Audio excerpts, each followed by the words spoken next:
the West did not disappear in a blaze of glory, a final duel at sunset, or even a dramatic tumbleweed rolling across a barren plain for symbolic flair. No, its official end certificate was signed by a group of perfectly sober bureaucrats in Washington, D.C., who probably hadn't seen a horse in years. In 1890, the Census Bureau announced that the frontier line, the imaginary divider between civilized settlement and unsettled wilderness, no longer existed. After centuries of movement, migration, chaos, violence, speculation, dreams, and a healthy amount of questionable decision-making, the entire frontier was closed not with a bang, but with paperwork. The West didn't end in a gunfight, it ended in an office. Hello, travellers. Histories do not always need to be boring. You can rest here and listen to hilarious histories to drift off to sleep. Before we continue, leave a comment to let me know when and where you're listening to this, and hit the subscribe button, but only if you enjoy what I do here. Let's begin. To understand how the census could casually retire an entire era, you have to enter the mind of a 19th century census worker. Their job was to take the sprawling, contradictory, wildly unpredictable reality of the American frontier and transform it into neat little boxes on a form. Because nothing says accurate representation of reality like treating millions of acres of land as if it were an extremely complicated spreadsheet. But in fairness, they weren't trying to crush anyone's cowboy dreams. They were simply counting. They noticed that the once dramatic population gaps across the West had shrunk. There was no longer a clear line where civilization ended and everything that bites, stings, or tramples you began. People had filled in the map so thoroughly that the wilderness no longer came with a warning label. Of course, declaring the frontier closed didn't magically rewrite reality. It just made the government feel organised. This is the same logic behind pretending your room is cleaner just because everything is shoved under the bed. But the announcement had profound cultural consequences. The phrase "closed frontier" struck Americans with the kind of existential dread usually reserved for discovering you're out of coffee. For generations, the idea of unlimited Western space, open, vast, full of possibility, and occasionally full of armed strangers, had shaped national identity. Suddenly officialdom announced there was no more frontier to conquer, settle, or write epic stories about. It was like telling an entire nation, "Congratulations, you've finished the game," even though no one remembered choosing endless expansion as a difficulty setting. The bureaucrats, to their credit, were not trying to destroy anyone's heroic fantasies. They just didn't fully grasp that their tidy little conclusion was about to trigger a massive philosophical crisis. Because if the frontier was closed, what did that mean for the mythology Americans had spent decades building? For the vision of brave settlers, rugged cowboys, lone travellers, and morally flexible outlaws who roamed untamed landscapes. For the belief that any problem could be solved with enough grit, land, and perhaps the strategic application of a six-shooter. One historian, Frederick Jackson Turner, would take the census announcement and turn it into a full-blown academic earthquake. He argued that the frontier had shaped the American character by providing constant reinvention and challenge. Without it, he warned, the nation might lose something essential. It was a very polite scholarly way of saying, we may be in trouble because the wilderness made us interesting. But all of this theoretical panic was sparked by what was essentially a logistical update from the federal government. Imagine finding out your entire cultural identity has been destabilized because someone updated a graph. And while the census's declaration sounded absolute, the people living in the West probably didn't notice much at first. No one pinned the announcement to a saloon door. There were no farewell parades for the era. No cowboy lifted his hat to the horizon and declared, "Well, boys, they say we're done." The rattlesnakes notably did not take the news well because they were not consulted. Life continued, messy as ever. But beneath the surface, a subtle transformation began.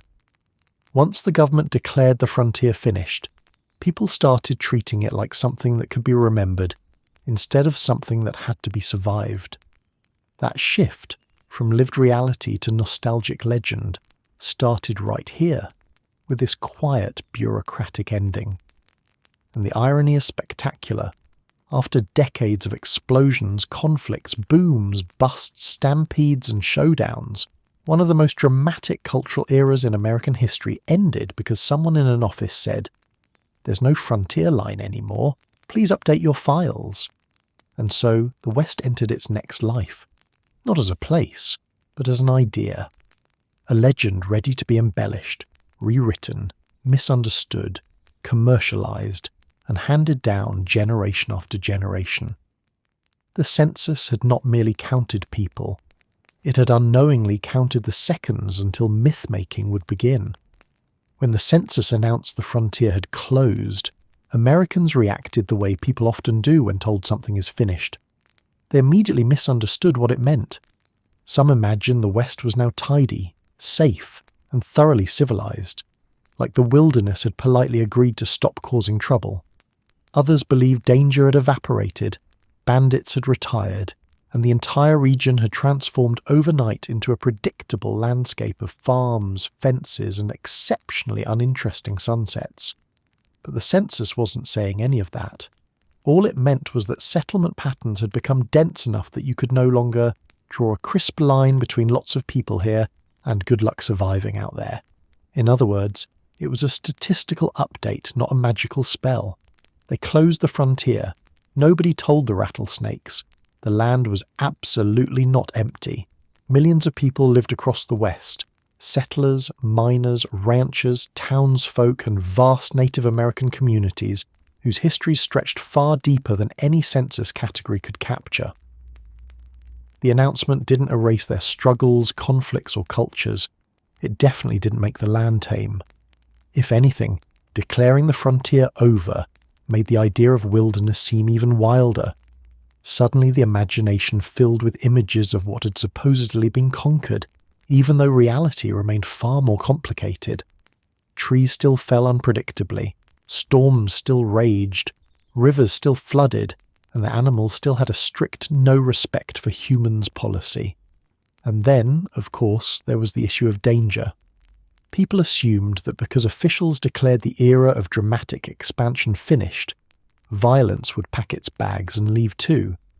But crime, conflict, and unpredictability didn't stop for paperwork. The West had been dangerous because of economics, desperation, isolation, and opportunity, not because some line on a map gave permission. Removing that line didn't make the region safer, it simply changed which stories were told about it. Now that the frontier was supposedly gone, tales of danger became nostalgic entertainment rather than unsettling warnings. Lawlessness didn't clock out either. It didn't politely punch a time card and say, "Well folks, my shift is over." Rustling still happened. Shooting still occurred. Alcohol-fueled arguments continued to escalate into regrettable decisions at the same rate they always had. The difference was not in reality, but in perception. Once the idea of a wild frontier ended, people began reinterpreting ongoing violence as exceptions rather than the pattern of life they had always been. The West didn't suddenly behave itself. Americans simply learned to categorize danger differently. It's also important to understand that the announcement meant nothing in a cultural sense at first. People out west didn't wake up the next morning and say, "Well, that's it, boys. Time to stop being rugged and mysterious." Identity doesn't evaporate because someone in Washington reached the end of a data table. If anything, people doubled down on their habits, attitudes, and beliefs because they felt change creeping in. The closing of the frontier was not an ending for them. It was a reminder that life was shifting under their boots. Meanwhile, the government's declaration did nothing to change the fundamental relationship between humans and the land. The environment continued to shape lives in the same old stubborn ways. Drought didn't vanish. Winters didn't shorten out of respect for national conclusions. Predators didn't consult new regulations before behaving like predators. Much of the West was still remote, challenging, and unforgiving. What changed was the illusion that Americans were expanding into infinite untouched wilderness. Now the country had to face the unsettling truth that land was finite. and when something becomes finite, people suddenly start missing it, even if they never fully understood it to begin with. Another misunderstood consequence was the belief that all conflicts were resolved. In reality, tensions between settlers and Native Americans, land disputes, water rights battles, and political disagreements continued with the same intensity as before. The census didn't extinguish those flames. It merely stopped classifying the region as a frontier zone. The issues persisted, but now they were framed as standard problems rather than frontier ones. Bureaucracy didn't solve them, it simply renamed them. It also didn't mean struggles would become easier. Life still demanded physical labour, resilience, adaptation, and a willingness to face isolation. The creatures, weather, and unpredictable risks remained very much alive and unbothered by the census report. Many families lived miles from the nearest town, without doctors, without roads, and without any convenient assurances that civilization had officially arrived. For them, the so-called closing of the frontier felt less like a milestone and more like a distant rumour. In essence, the census closed a narrative, not a reality.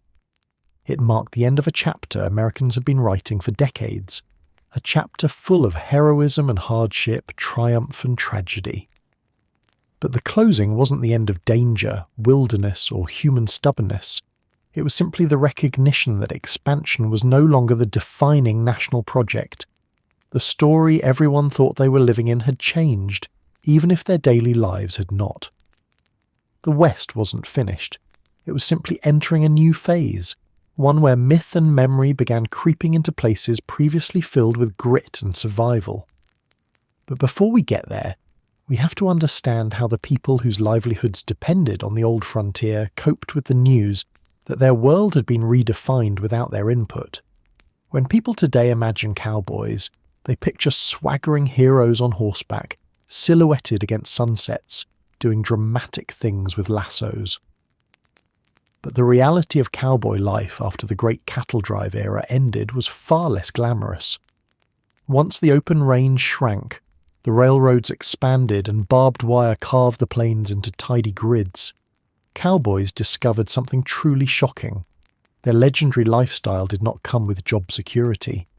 Your job title was legendary. Your paycheck was not. During the golden age of cattle drives, roughly the 1860s to the mid-1880s, cowboys were essential. They herded thousands of half-wild longhorn cattle across vast stretches of open land to railheads in Kansas. It was dangerous, exhausting, poorly paid work, but it was also a calling. You survived stampedes, storms, river crossings, rattlesnakes, and the occasional terrible singing voice of the man next to you. But then everything changed because of a small, twisted invention no cowboy ever asked for: barbed wire. Once ranchers fenced off the open range, cattle didn't need to be moved across entire states anymore. Suddenly the era of the long drive collapsed faster than a drunk man trying to mount a horse. Railroad expansion sealed the deal. Lines reached deep into Texas and beyond, eliminating the need for months-long trail journeys. Instead of driving 2,000 cattle north, cowboys now moved them a few miles to a loading station.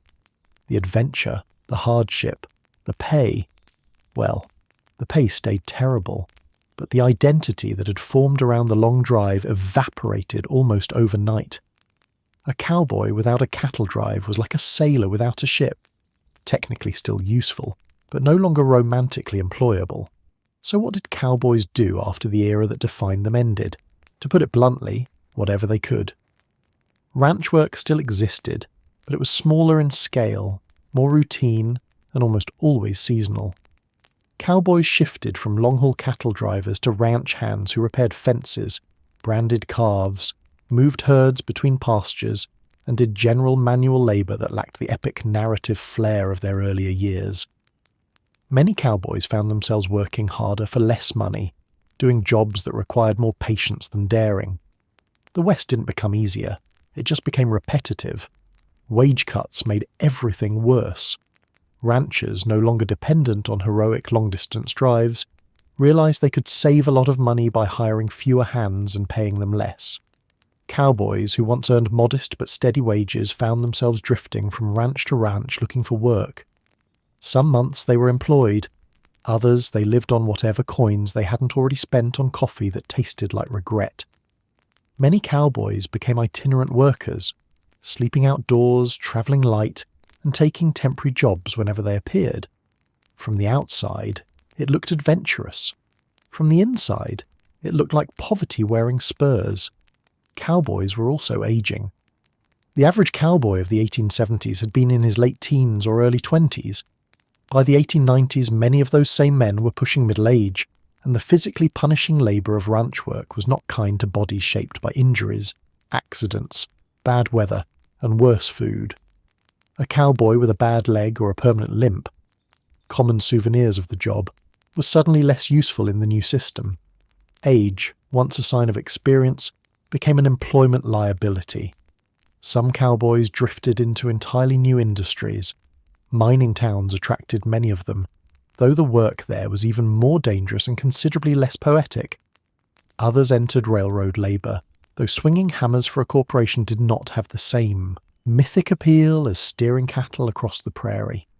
A few became lawmen, using their knowledge of terrain and tracking to bring criminals to justice, though plenty of their friends went the opposite direction and used those same skills to become criminals themselves. The post-frontier economy was flexible, if nothing else. And then, of course, there were those cowboys who discovered an astonishing new source of income, performing their former reality as entertainment. Wild West shows, rodeos, and later silent films hired real cowboys to ride, rope, shoot, and reenact scenes from a past that had barely ended. For some, it was steady work. For others, it was a reminder that when history closes a door, nostalgia opens a stage. Yet even in the glow of applause, most performers knew their paychecks still didn't reflect the cultural reverence heaped upon the cowboy image. The truth is that cowboys after the cowboy era lived in a strange twilight. Their work still mattered, but it no longer defined the nation's imagination. They were transitioning from labourers shaping America to symbols representing what America used to imagine itself to be. Many felt this shift keenly. You could spend a lifetime in the saddle and still earn less respect than a man who spent an afternoon reading a dime novel about someone like you. But cowboys adapted, because that's what they had always done. They followed work where it drifted. They endured long stretches of boredom broken by bursts of intense activity. They survived on skill, stubbornness, and the occasional lucky break. The myth of the cowboy was just beginning its ascent in the public imagination, but the cowboys themselves were already living the quieter, harsher reality of life after legend. If barbed wire wounded the old frontier, the railroads finished it off with ruthless efficiency. There was no negotiation, no compromise, no polite farewell handshake between eras. The iron rails cut across the land, slicing through mountains, prairies, canyons, and any lingering hope that the West could remain a place defined by slow movement and open horizons. The horse retired. The train demanded punctuality. Before railroads took over, travel in the West had been a test of endurance, flexibility, and the ability to tolerate unexpected disasters, usually while wet, hungry, or being stared down by something with sharp teeth.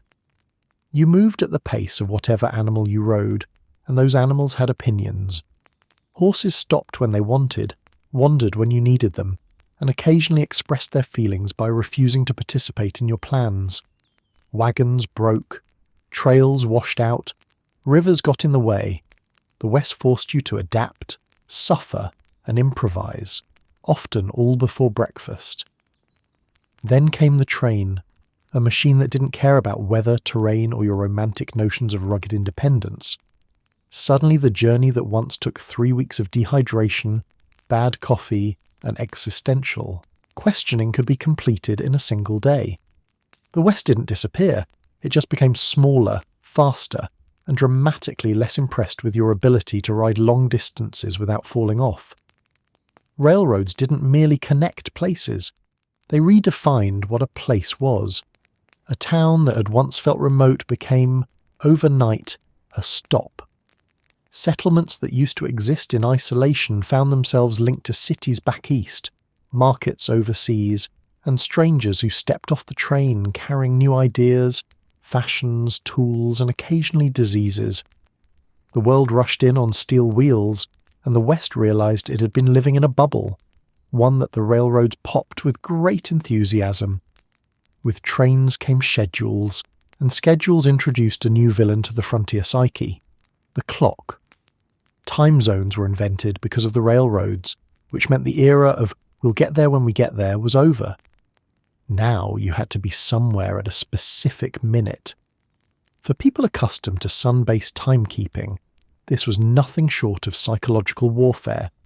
Imagine telling a man who had judged distances by about 2 days' ride that he must now catch a train at 3:17 p.m. He would look at you like you had declared gravity optional. But the railroads demanded precision. They demanded coordination. They demanded that people stop treating time as a flexible suggestion. In doing so, they crushed one of the frontier's defining survival skills: adaptability. You could no longer simply pivot when plans went sideways. The train did not care. It left without you, announced its departure loudly, and maintained the petty confidence of someone who knew you needed it more than it needed you. Railroads also dismantled entire professions. Stagecoach drivers, wagon makers, mule handlers, and countless other specialists found their skills slipping toward obsolescence. Businesses built on slowness, lodges, supply stops, roadside inns, watched customers bypass them in a blur of smoke and steam. What had once been essential infrastructure became obsolete in a single passing whistle. Even danger changed character. The hazards of the trail, ambushes, storms, hunger, wild animals, were replaced by a new set of mechanical, impersonal threats. Train accidents, derailments, and boiler explosions could kill you just as effectively as a rattlesnake, but with significantly less dignity. At least on horseback, you had the chance to look heroic before things went wrong. The railroads also reshaped the economy. Cattle, crops, minerals, timber, everything moved faster, farther, and more cheaply than ever before. This sounds wonderful until you realize it meant remote western towns now had to compete with national markets. A local product once valuable simply because it existed nearby now had to hold its own against cheaper or better goods from hundreds of miles away. The West didn't just shrink geographically, it shrank economically. Being far away, no longer meant being special. The railroads accelerated settlement too. Towns sprouted along the tracks like opportunistic mushrooms. Newcomers arrived daily. Businessmen, families, swindlers, optimists, people running from their pasts, and people running from people running from their pasts. The steady flow of strangers transformed communities in ways both invigorating and unsettling. Churches multiplied, schools opened, saloons expanded, newspapers formed. Civilization came not on horseback but in a passenger car. And with every new mile of track, the West grew a little quieter in its old identity. Mobility was no longer an art.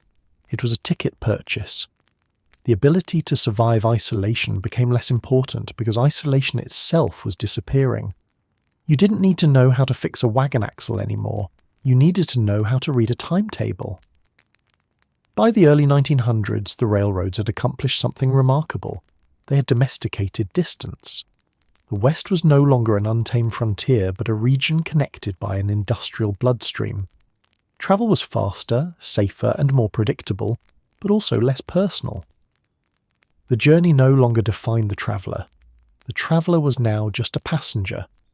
The frontier spirit didn't vanish, but it no longer had terrain to roam freely across. The railroads had turned a continent once governed by nature into one governed by schedules and steel. Boomtowns were never designed for calm. They were built for speed, chaos, and the fleeting hope of easy fortune. These were places where buildings went up faster than the people constructing them could remember their own addresses, where saloons outnumbered churches 20 to 1, where law enforcement was often just the loudest man in town with the cleanest boots. But as the frontier tightened and railroads restructured everything, something unsettling happened. Boomtowns started behaving like normal towns, and nothing terrified a former frontier community more than the idea of becoming ordinary. Yesterday, you survived a gunfight. Today, you survived a town meeting. The shift often began subtly. A saloon that had once hosted nightly brawls found itself eerily quiet on a Tuesday. Gambling slowed. People began closing their doors at reasonable hours.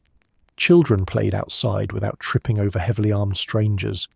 The sheriff, who previously spent his days breaking up fights and his nights telling exaggerated stories about breaking up fights, now found himself policing noise complaints and unlicensed chickens. This was not the life of legend he had imagined. As violence dropped, a strange new emotion crept across the West. Boredom.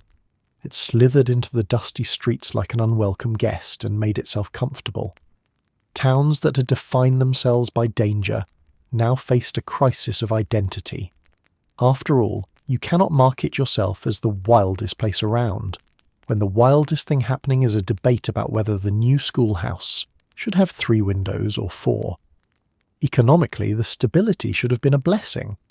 Boomtowns, which often ballooned and collapsed depending on the whims of mining strikes or cattle surges, began to stabilise. Businesses stayed open for longer than one season. Families moved in with actual furniture instead of crates that doubled as chairs. Churches multiplied. Quietly, unthreateningly, civilization crept in. And civilization was the one outlaw boomtowns had never been prepared to confront.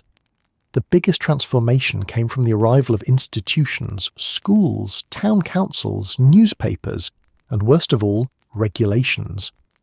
People who had once prided themselves on living by instinct and improvisation suddenly found themselves facing rules about sanitation, zoning, livestock, and the terrifying concept of public accountability. A place where men had casually shot at each other over card games just a decade earlier was now deeply invested in ensuring that the new bakery complied with local flour dust safety standards. Saloons, once the heart of the town's emotional and occasionally physical violence, were hit hardest. With fewer drifters coming through and more families settling permanently, drinking culture shifted. The raucous all-night chaos dimmed into something approximating polite socializing. Instead of brawls breaking out over spilled whiskey, now arguments erupted over bookkeeping differences during civic planning meetings. The emotional energy had not vanished. It had simply migrated to more bureaucratic battlegrounds. This new normalcy created a psychological rupture. People who had moved west seeking danger and independence suddenly found themselves living in a place that felt tamed. This was especially difficult for men who had defined their masculinity by their proximity to risk. Being tough in a town of fighters was one thing. Being tough in a town discussing road maintenance budgets was quite another. Many felt a creeping sense that they had been demoted by history. Even commerce changed tone. General stores transformed into proper businesses with fixed prices, removing the thrill, stress, and occasional threats that had once governed economic exchanges. The reliability of goods replaced the gamble of improvisation. You could now purchase sugar without wondering whether it had been stored next to gunpowder or if the merchant was secretly weighing the bag with his thumb. Predictability replaced adrenaline, much to the confusion of people who had learned to operate in permanent crisis mode. Some towns embraced the shift. They wanted peace, schools, and predictable incomes. But others resisted with an emotional ferocity that bordered on comedic. There were places where citizens insisted on maintaining at least one symbolic gunfight reenactment, not for tourists, those came later, but to reassure themselves the town still possessed some lingering hint of danger. Yet even that tradition eventually faded as the performers grew older. The newcomers complained about property damage, and everyone reluctantly accepted that it was difficult to stage a convincing showdown when both participants had bad knees. The transition to normalcy wasn't just cultural, it was existential. A boomtown's identity had always depended on the idea that it existed on the edge of the known world, one mistake away from glory or disaster. When that edge began to disappear, its people felt it deeply. They weren't just losing danger, they were losing purpose. That's why the sudden abundance of quiet, safety and predictable days felt so unnerving. Life forced them to confront something scarier than gunfights, routine. And so the former boomtowns settled uneasily into their new roles as communities rather than temporary empires. They built schools instead of saloons, farms instead of gambling halls, and futures instead of legends. But underneath that calm, a nostalgic ache began to take shape, a longing for a version of the West that felt more exciting, more heroic, more alive. That longing would soon become something far bigger, a myth. When the frontier shrank and the places to disappear evaporated, outlaws across the West realized something uncomfortable. The world had caught up with them. The landscape that once offered infinite shadows now had fences, neighbours, newspapers, reliable mail service, and sheriffs who suddenly had enough free time to become annoyingly efficient. The bad news? Your reputation followed you. The good news? So did the sheriff. For decades, the outlaw lifestyle had relied on a delicate balance of geography, luck, and the general slowness of communication. You could rob a stagecoach in one county, hide in another, and by the time anyone figured out what happened, you had already introduced yourself as John something or other to a town that didn't ask too many questions. But as the West filled in, the luxury of anonymity evaporated. People knew your face. They read about you. They talked about you. And worst of all, wanted posters were now arriving faster than some outlaws' alibis. So what happens when a gunslinger decides, or is forced, to retire from crime? First, he tries denial. Many outlaws simply couldn't imagine a world where their particular skill set, threatening looks, fast reflexes, and an uncanny ability to misplace other people's livestock was no longer valued.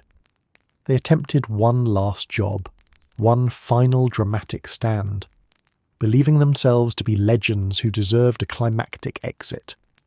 But the era of dramatic exits was slipping away, and the people chasing them were no longer overworked marshals scrambling through dust, but organised lawmen bolstered by railroads, telegraphs, and the revolutionary concept of teamwork. The next stage was reluctantly seeking honest work. This usually went poorly. Hiring a former outlaw was risky, not just because of the criminal record, but because many had never held a job that didn't involve pointing a gun at someone. Imagine trying to integrate into a quiet, orderly community after years of living by improvisation and adrenaline. You'd be expected to show up on time, follow instructions, and refrain from solving workplace disagreements with a revolver. Many outlaws understandably struggled with the transition. Some attempted ranch work, but ranch owners were wary of hiring men with reputations for disappearing with the cattle. Others turned to mining towns, which were rough enough to overlook a questionable past. Yet even there, the structured environment of shifts, supervisors, and safety expectations clashed with the outlaw temperament. You can't tell a foreman you didn't feel like showing up because the job lacked excitement. Well, you can, but it will be your last day. A surprising number of ex-outlaws became lawmen. It sounds absurd, but their tracking skills, combat experience, familiarity with the terrain, and understanding of criminal psychology made them strangely effective. Plus, it offered something they never thought they'd have: legitimacy. But the transition was rarely smooth. Townsfolk smiled politely while whispering, "Isn't that the man who robbed a train last year?" And even if the outlaw-turned-deputy behaved perfectly, trust was hard to build when your resume opened with "once held a sheriff hostage." Some outlaws tried the path of reinvention by moving to places where no one knew them. Unfortunately, the West was no longer full of such places. Even small towns had gossip pipelines strong enough to detect an unfamiliar face and promptly investigate it. A new arrival with a vague backstory was treated with suspicion, the way we treat pop-up ads promising miracle cures. And if the stranger looked even remotely like someone on a wanted poster, townspeople either alerted the authorities or stared so intensely the man gave up and left. A few outlaws attempted marriage as a form of stability, but settling down required new skills, cooperation, compromise, emotional maturity, and the willingness to discuss feelings, all of which were significantly harder than robbing a train. Domestic life offered no quick escapes, no loyal getaway horse, and no acceptable reason to leap out a window. Many tried, but only some succeeded in reshaping themselves into dependable husbands rather than reform disasters. Others pivoted toward performance. Wild West shows, the early seeds of rodeo culture, and later silent films offered a place where an outlaw's dramatic talents were finally appreciated. Audiences loved watching men reenact gunfights they had formerly participated in somewhat involuntarily. In these shows, former criminals became entertainers, their pasts sanitized into mythology. It was perhaps the first time in their lives that shooting at something didn't lead to immediate consequences. However, even fame had its limits. The line between outlaw celebrity and actual outlaw who is still wanted was thinner than the audience realized. Some performers were arrested backstage, others retired from the spotlight because fame attracted bounty hunters who were aggressively uninterested in the difference between reenactments and reality. For the outlaws who truly wanted to disappear, the safest path was often the least glamorous. Small labour jobs, quiet homesteads, or anonymous service roles where no one cared who they used to be as long as they showed up and did the work. These men lived lives so ordinary that no historian ever bothered to write them down. Their outlaw days remained a whisper, an old memory tucked behind new responsibilities. But the truth is that most outlaws didn't transform seamlessly into civilized citizens. They stumbled, adapted unevenly, and negotiated identities that no longer fit the changing world around them. Their era was closing, not with a last heroic blaze, but with awkward job interviews, suspicious neighbours, and bewildering town regulations they were expected to follow. The frontier had once given them freedom. The New West demanded structure, and structure was the one thing outlaws had spent their entire lives avoiding. For decades, sheriffs and marshals of the American West lived in a world where danger was not just a possibility, it was a daily expectation. They walked into saloons knowing half the men inside were armed and the other half were bad at making decisions. Their job descriptions included such exhilarating tasks as breaking up brawls, confronting outlaws, negotiating hostage situations, and occasionally sprinting after someone who had mistaken stop right there for polite conversation. But as the West settled, the dramatic dangers that had defined their careers began drying up. Suddenly, these once fearless men faced a terrifying new frontier: paperwork. He used to face down bandits. Now he enforces parking rules. The shift didn't happen overnight. Lawmen had long been accustomed to improvising justice in unpredictable environments where the nearest judge was a 2-day ride away, and the legal code could be summarized as "don't make the sheriff angry." But with towns stabilizing, courts formalizing, and law enforcement becoming more organized, sheriffs found themselves navigating a world where bullets mattered less than signatures, and the most common complaint came from citizens arguing about whose chickens were trespassing. The first sign that things had changed was the calendar.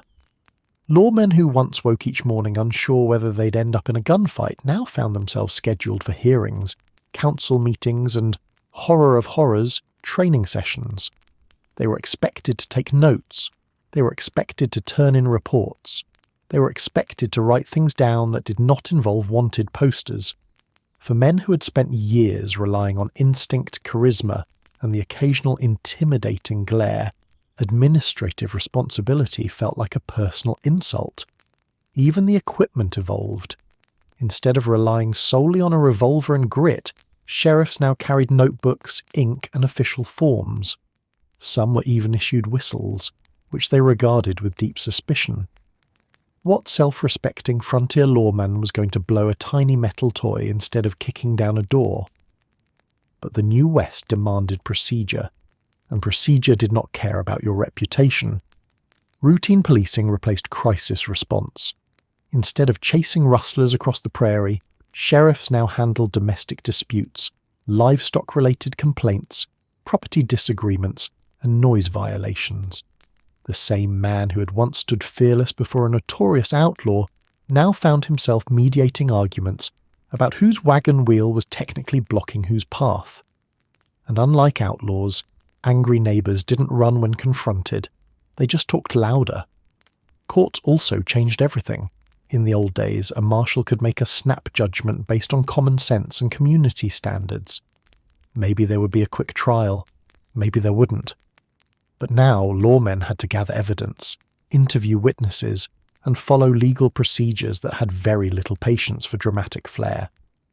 This new system required precision, patience, and an interest in details, 3 qualities frontier lawmen historically avoided on principle. Worse still, towns with growing populations developed councils, newspapers, and public expectations. Citizens demanded accountability. If a sheriff made a questionable decision, people talked about it. Public scrutiny was a new and deeply uncomfortable reality. In the frontier era, a sheriff's word was law because no one had time to question it. In the New West, his word might be politely considered, slightly edited, and filed for review by a committee next Thursday. Some lawmen tried to cling to their old heroic identities. They walked the streets with the same swagger, wore the same wide-brimmed hats, and maintained the same habit of staring down potential troublemakers just in case something exciting happened. But they soon discovered a humiliating truth. A reputation for being fearsome mattered very little when the day's biggest challenge involved making someone pay their overdue property tax. Others embraced the quieter era and adapted surprisingly well. These were the men who found relief in predictability, who liked the idea of going home at night without bullet wounds or moral dilemmas. They enjoyed having meals at scheduled times, sleeping indoors regularly, and not having to travel across the wilderness in pursuit of someone who definitely did not want to be found. For them, the loss of legend was a small price to pay for the gain of stability. Then there were the lawmen who simply felt lost. Their skills, tracking fugitives, confronting danger, reading subtle signs in the environment, had been forged for a West that no longer existed. They weren't trained for paperwork. They weren't interested in bureaucracy. They weren't built for a world where every act of justice required an accompanying form. These men retired early, drifted into quieter jobs, or signed on as deputies in remote areas where civilization had not yet fully taken root.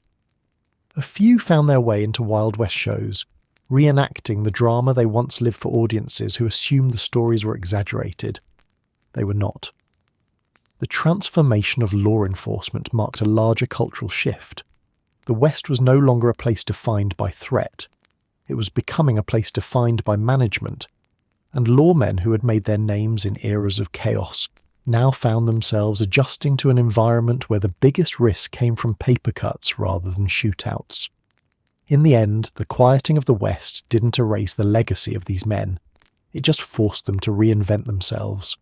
Some became community leaders, some became ceremonial figures, some simply faded into comfortable anonymity. But all of them were shaped unmistakably by the transition from a world that demanded courage to a world that demanded compliance. When the census declared the frontier closed, Native American communities did not step into a new era of calm or stability. They stepped into a world reshaped around them, one where the policies that had expanded the United States now focused on redefining, restricting, and often erasing indigenous ways of life. For Native nations, the end of the frontier was not a symbolic turning point, but the beginning of an imposed, rigid system designed to contain them physically, culturally, and spiritually. The tone of this chapter must reflect that reality. It was a period marked less by transition and more by survival. Reservations had existed before 1890, but after the frontier was declared closed, they became the centerpiece of federal Indian policy. These lands were rarely located in areas of traditional importance, and more often were places the government considered inconvenient, undesirable, or unprofitable. Communities were relocated miles from ancestral homelands, severed from the environments that had shaped their identities for generations. Tribal nations who had once moved with seasonal rhythms now faced fixed borders and restricted movement. What had once been cultural landscapes became constrained plots managed by federal agents whose understanding of indigenous life ranged from shallow to outright hostile. On reservations, traditional governance structures were often overridden or replaced. Leaders who held authority through lineage, respect, or community consensus found themselves pushed aside for individuals the government preferred, men who would sign treaties, allocate land, or enforce federal policy. The result was a patchwork of leadership systems that sometimes clashed with tribal values and long-standing political traditions. This disruption wasn't merely administrative, it fractured social cohesion and altered internal balance. Forced assimilation intensified dramatically in the decades after the frontier's closure. The Dawes Act of 1887 had already divided communal land into individual allotments, aiming to Americanize native families by turning them into farmers operating on private property, an idea completely foreign to many tribes' collective relationship with land. Once allotment took effect, any surplus land, meaning anything not assigned to native individuals, was sold to white settlers. This policy reduced native land holdings by millions of acres, shrinking reservations even further and breaking apart communal living patterns. Cultural suppression grew more deliberate during this era. Ceremonies, languages, dances, and religious practices were banned or heavily monitored. Federal agents enforced these restrictions with fines, imprisonment, or violent intervention. Traditions that had existed for centuries went underground, surviving in secret through the determination of elders who refused to let them die. Although public practice diminished, cultural memory persisted, carried quietly through stories, prayers, and coded rituals. Survival became an act of resistance. Boarding schools were among the harshest tools of assimilation. Native children were taken, sometimes forcibly, away from their families and sent to government or missionary-run institutions designed to civilize them. Their hair was cut, their clothes replaced, their languages forbidden. Speaking anything other than English could result in harsh punishment. Children were taught trades intended to prepare them for low-wage labor, rather than education that would empower them. Many faced physical abuse, emotional trauma, and illness. Some never returned home at all. For the communities left behind, the absence of children created a void. Parents mourned. Cultural transmission, the delicate chain linking generations, was disrupted. Entire languages weakened because the next generation was taught to be ashamed of speaking them. Yet even in these schools, some students found ways to protect their identities, whispering in their native tongues after dark, sharing forbidden stories, or holding on to memories their teachers could not erase. Economically, reservation life forced a dependence on government rations and supplies. Traditional food systems were disrupted, hunting was heavily restricted, and the land allotted for farming was often too poor to support crops. Poverty became widespread, exacerbated by the lack of economic opportunities and by policies that left communities with little autonomy. Despite this, native families employed extraordinary resourcefulness, adapting new tools, creating trade networks, and supporting each other through extended kinship structures that remained resilient even under duress. The emotional impact of the post-frontier era cannot be overstated. Loss of relatives, homelands, cultural practices, and sovereignty defined the period, yet resilience defined it equally. Native communities found ways to endure, preserve, adapt, and resist. Song survived in whispers, ceremonies survived in private, Stories survived in fragments, pieced together across generations. People refused to forget themselves. The frontier may have closed on paper, but in reality this was the beginning of a long struggle for cultural survival under a system determined to reshape Indigenous lives. Native American history after 1890 is not a footnote to Western expansion. It is a central chapter in the story of resilience, identity, and endurance in the face of overwhelming pressure. A small moment of contextual humour, gentle and respectful, belongs here only to reflect the absurdity of federal promises rather than Indigenous experience. The government kept insisting reservations would provide stability. Meanwhile, stability was so foreign to federal policy that even the agents enforcing it were unsure what it meant. But the story of this chapter is not humour. It is the truth of what comes after displacement, after cultural suppression, after forced assimilation. And it is a story that continues well beyond the 19th century. When the frontier era began winding down, many settlers assumed farming would be the natural next chapter of Western life. After all, they had won the race for land, secured their homesteads, and endured years of uncertainty. How hard could farming be compared to dodging danger, hauling supplies across rugged terrain, or living in a world where absolutely everything tried to bite you? As it turned out, farming was not just harder than shooting, it was harder than nearly everything else they had faced. You claimed land. The land claimed your sanity.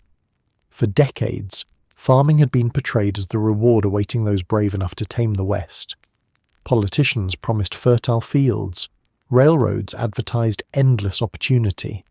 Land agents assured settlers that prosperity lay just a few plough strokes away. But none of those people mentioned the weather, soil conditions, pests, or the small detail that many settlers had never farmed before in their lives. Owning land is one thing. Convincing that land to produce edible results is another. One of the settlers' earliest shocks was the climate. Eastern farmers who moved west assumed the weather would behave with some degree of predictability. Instead, they met a landscape with two settings: dust and flood. Rainfall was inconsistent, droughts lasted long enough to rearrange entire life plans, and winter storms arrived with the absolute confidence of someone who had never heard of mercy. Newcomers learned quickly that the West respected no one's planting schedule. The soil, too, had its own agenda. In some regions it was rich and loamy, in others it was stubborn, dry, or dotted with rocks large enough to name. Settlers who had imagined wheat fields stretching toward the horizon instead found themselves wrestling with soil that treated seeds like unwelcome guests. Some crops refused to grow, others grew just long enough to attract every pest within a 20-mile radius. And the pests. Oh, the pests. Swarms of grasshoppers descended like tiny coordinated armies, stripping fields in minutes and leaving behind nothing but despair and legs stuck to window panes. Gophers dug labyrinths beneath gardens. Birds treated freshly planted seeds like an all-you-can-eat buffet. Even the cows weren't helpful. Some of them wandered into fields at precisely the wrong moment and inhaled next season's harvest. Nature seemed determined to teach settlers one lesson. Shooting at problems is easier than cultivating solutions. Farm equipment offered no comfort. Ploughs broke, harnesses snapped, tools rusted. Everything that could malfunction did, usually at the worst possible time. Homesteaders quickly discovered that repairing machinery required patience, skill, and the ability not to cry in public. And while rifles only needed cleaning and ammunition, farming equipment needed constant maintenance, entire repair manuals, and a willingness to barter with neighbours for spare parts. Yet physical hardship was only half the struggle. The emotional toll of isolation pressed down harder than any drought. Homesteads were often separated by miles of empty land, with neighbours visible only through binoculars or imagination. Communication was slow, travel difficult, and community gatherings infrequent. Days blended together into long stretches of solitude punctuated by the occasional crisis. Many settlers who had braved the frontier with confidence found themselves unprepared for the silence. Financial challenges compounded everything. Supplies were expensive, equipment cost more than anyone expected, and when crops failed, which they frequently did, families had to borrow money from banks or rely on store credit. Interest rates were brutal, and debt grew quietly in the background, waiting for its moment to strike. The dream of independence slowly transformed into a battle against an economic system settlers barely understood. Railroads added their own complications. On one hand, they provided access to distant markets. On the other, they charged steep shipping fees and manipulated grain prices. A farmer might work tirelessly all year, only to discover the cost of transporting his harvest outweighed the profit he hoped to earn from selling it. Some joked that the real crop they were growing was disappointment. Despite these hardships, many families held on. They built houses out of sod, learned to conserve every drop of water, and developed new techniques for planting crops in unforgiving soil. They shared tools, traded labour, and formed communities slowly, carefully, like stitching patches into a quilt. Farming became less of a path to riches and more of a demonstration of stubbornness, a daily negotiation with land, weather, and fate. Yet even the most determined settlers faced moments when giving up seemed logical. Some packed their wagons and returned east. Others sold their homesteads to newcomers who had not yet learned to fear grasshoppers. But many stayed, not because farming got easier, but because the idea of abandoning land they had fought so hard to claim felt like losing a part of themselves. In the end, the settlers' greatest obstacle was expectation. They had imagined a life of steady growth, predictable harvests, and gradual prosperity. Instead, they found themselves in a world where survival demanded constant adaptation, physical endurance, and emotional resilience. Farming wasn't the peaceful reward that followed the frontier, it was the next test. The frontier had once challenged settlers with danger. Farming challenged them with everything else. As soon as the frontier was declared closed, Americans did something uniquely human. They immediately began missing it, even if they had never actually experienced it. And missing something you barely understood is the perfect recipe for myth-making. Reality left town. Legend rented the building. The transformation happened faster than anyone expected. One moment, people were discussing mundane topics like crop failures, railroad schedules, debt, and the latest argument at the schoolhouse. The next moment, a tidal wave of romantic nostalgia swept over the nation. It was as if the instant the West stopped being dangerous, Americans decided it had always been heroic. Ordinary stories became epic. Awkward shootouts became duels of destiny.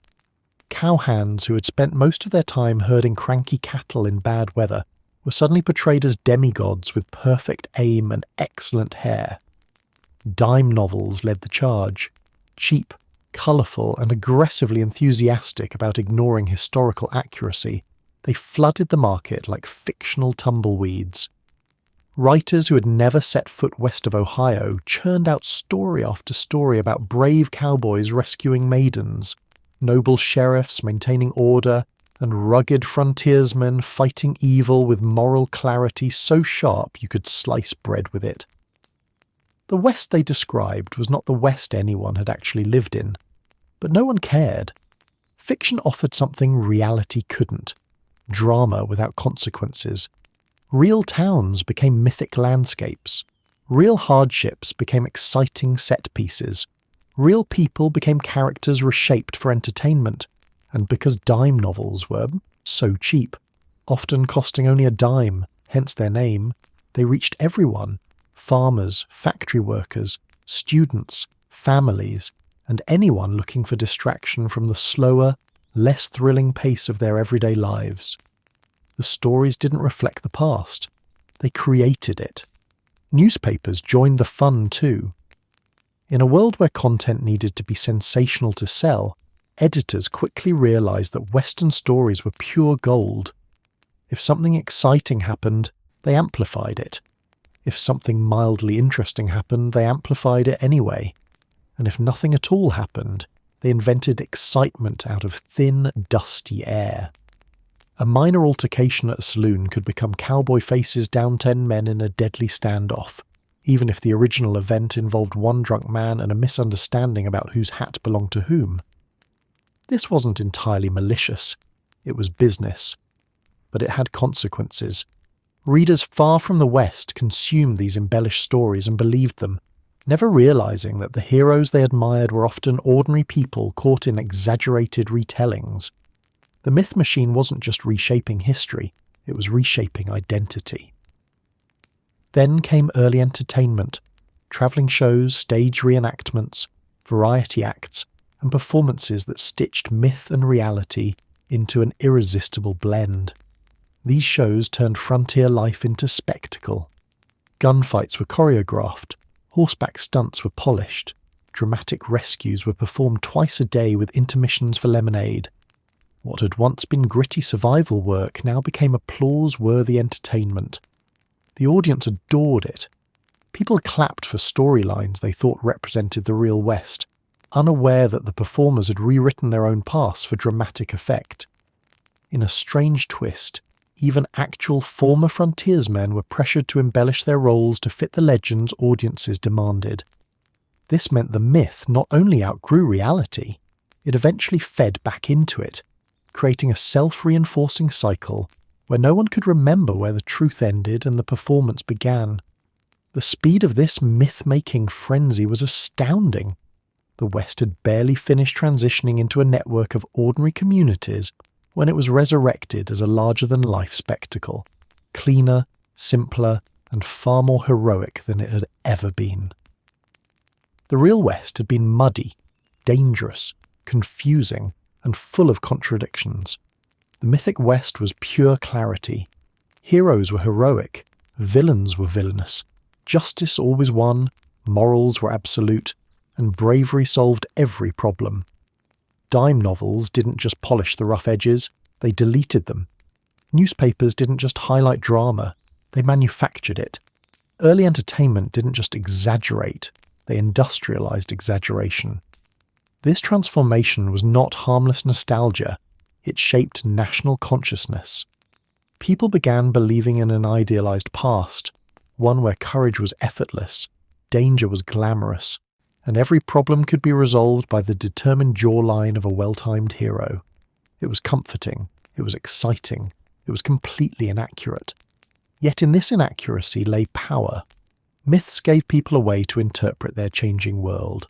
As industrialization accelerated, urban life expanded, and the West became increasingly settled, Americans clung to stories of rugged independence as symbols of who they believed themselves to be, or who they hoped they were. The mythic West became less about history and more about identity. This myth-making did something else too. It set the stage for cultural battles that would unfold over the coming decades. Who got to define the West? Who got erased in the telling? Whose stories counted as legend, and whose became footnotes? The West wasn't just being remembered, it was being recreated in ways that pushed certain truths aside.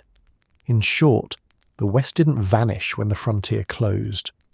It metastasized into legend, one dime novel at a time. Facts were optional, drama was mandatory.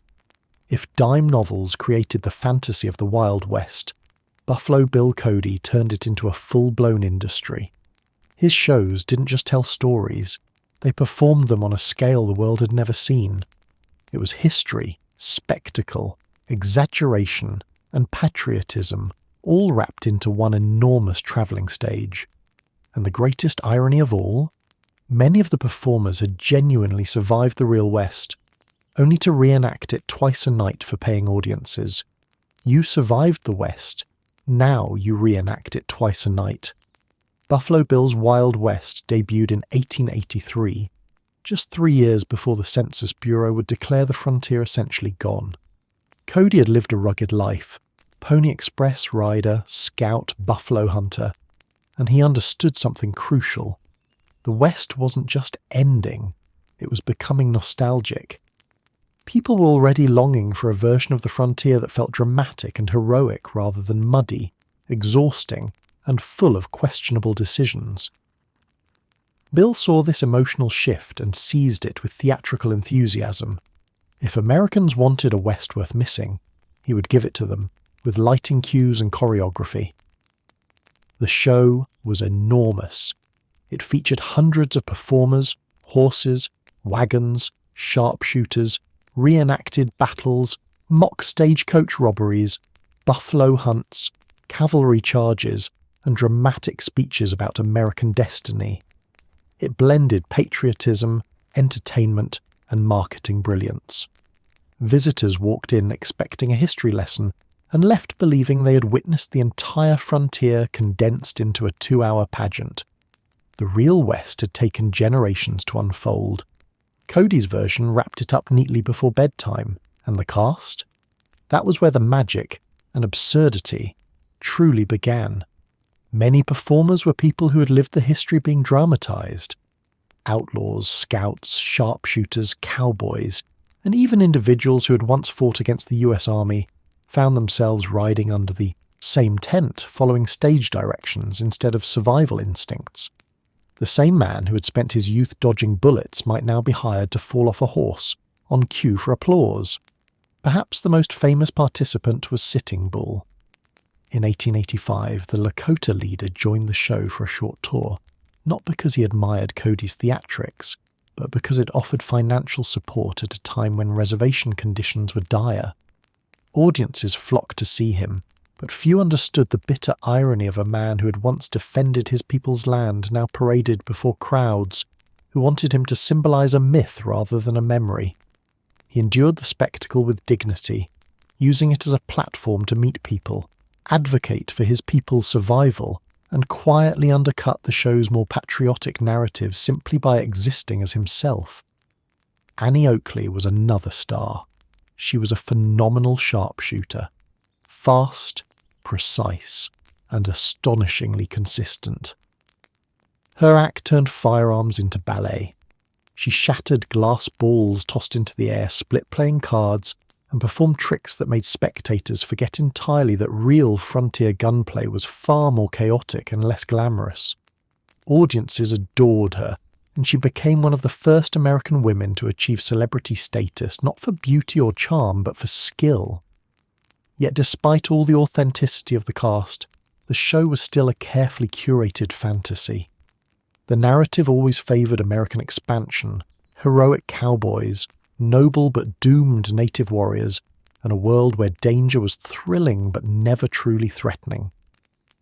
It didn't matter that many of the performers had lived through events far more complicated than Cody's script suggested. The show wasn't meant to educate, it was meant to satisfy a craving, and the craving was enormous.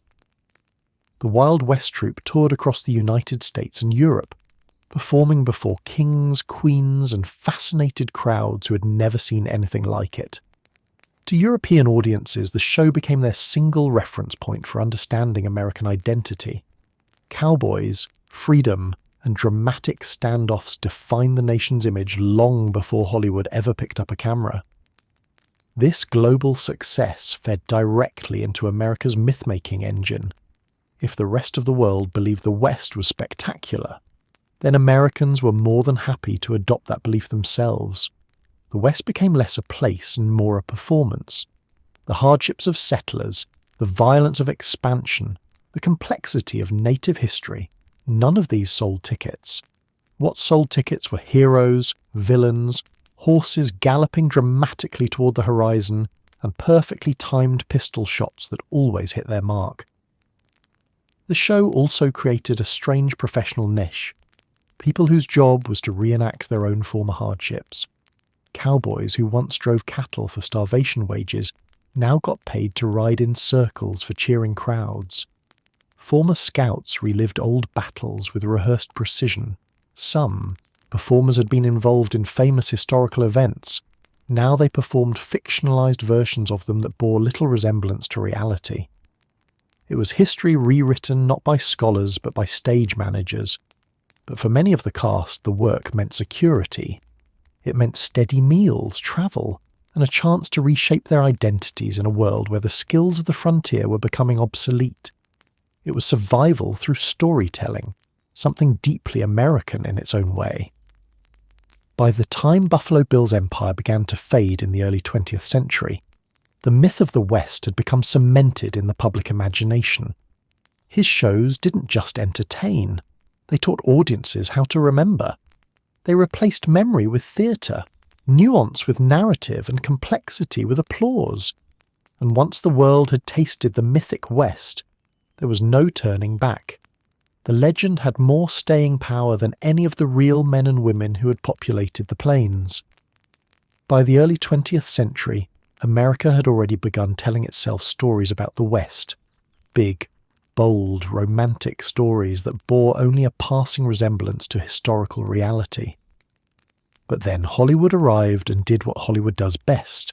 It simplified everything.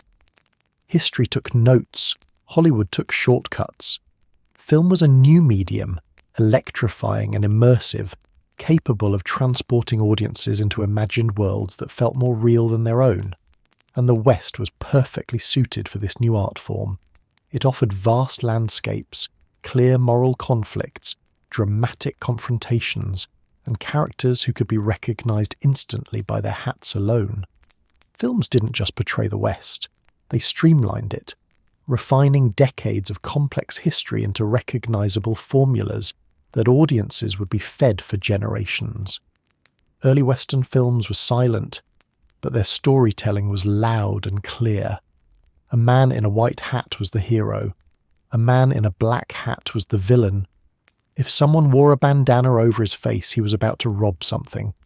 If someone stared meaningfully at the horizon, he was probably contemplating destiny. And if two men squared off in the street, you knew exactly who was going to win and why. There was no room for moral ambiguity, economic hardship, cultural complexity, or the grinding realities of life after the frontier. The West became a stage set constructed for emotional clarity. These films also reinvented geography. Places like Monument Valley, spectacular but not central to most actual frontier events, became synonymous with the true West in Hollywood's imagination. Directors used the same rock formations so often that audiences began believing all of American history took place within a 5-mile radius of John Ford's favourite camera angle. The real West had been spread across millions of acres, with diverse landscapes and varied experiences. Hollywood's West was conveniently located wherever the filming permit was easiest to obtain. Characters underwent similar streamlining. Cowboys, as portrayed in early films, were noble loners with impeccable aim and unshakable values. In reality, most cowboys were underpaid ranch hands who developed back problems before they turned 30. Hollywood cowboys rarely herded cattle. They were too busy rescuing towns, saving families, chasing villains, or delivering dramatic one-liners before riding off into sunsets that conveniently never included fences or railroad tracks. The mundane slog of ranch labour did not make for great cinema, so Hollywood simply edited it out of existence. Native Americans suffered the harshest distortions of all.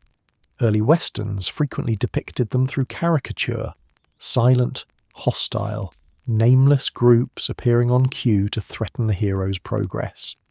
Films erased cultural complexity, individuality, and the profound history of native nations in favour of simplistic plot devices. Many early movies cast white actors in dark makeup to portray native characters, reducing living cultures to costumes. The mythic narrative Hollywood preferred demanded clear villains, and for decades, Indigenous people were forced into that role on screen in ways that profoundly shaped public perception. Even gunfights changed. In real life, shootouts were chaotic, rare, and usually ended quickly with a great deal of regret. In Hollywood, they became balletic rituals, perfectly timed duels with dramatic stares, lightning-fast draws, and improbable accuracy. A single cowboy could defeat an entire gang without reloading, sweating, or acknowledging pain. The cinematic West rewarded spectacle, not reality. Hollywood also amplified the idea of the heroic sheriff, a figure who embodied moral certainty and physical courage. These sheriffs were always righteous, never conflicted, and somehow able to solve their town's problems with a combination of grit and a precisely timed punch. Real sheriffs, now wrangling paperwork instead of criminals, probably watch these films with the same expression people have when their job is portrayed inaccurately on television: admiration, confusion, and a little resentment. The simplicity of early Western films wasn't an accident. Audiences wanted escapism, not lectures. They wanted heroes who restored order in a chaotic world, even if the world they lived in bore little resemblance to the one on screen. And Hollywood understood something crucial. Myths sell. Complexity does not. A frontier that had once been harsh, unpredictable, and morally tangled became a clean narrative about courage triumphing over evil. This cinematic reinvention of the West reached international audiences as well. People in Europe, Asia, and beyond absorbed Hollywood's version of American identity: bold, rugged, decisive, always ready for a dramatic camera pan across sweeping desert landscapes. The Western became America's flagship storytelling export, shaping global imagination for decades. What made Hollywood unique was its ability to fuse the earlier myth-making of dime novels and Wild West shows into something even more potent: a universal visual language. Once people had seen the West through Hollywood's lens, they struggled to imagine it any other way. Even those who knew better found themselves drawn to the neatness of the narrative. Real history is messy. Hollywood's West came with a soundtrack, and so, while real Western towns were settling into lives defined by school boards and crop cycles, Hollywood resurrected them into places where tension was always building, heroes were always on the brink of action, and justice was simple enough to compress into a 90-minute storyline. In this reinvention, the West didn't just survive, it became immortal. Not as it was, but as people wished it had been. By the early 20th century, something curious happened to the West. It didn't vanish, it accessorized.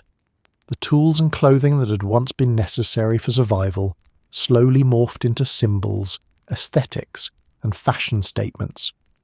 Items designed to keep people alive in brutal, unpredictable environments were now being worn by people standing in grocery stores or posing for studio photographs.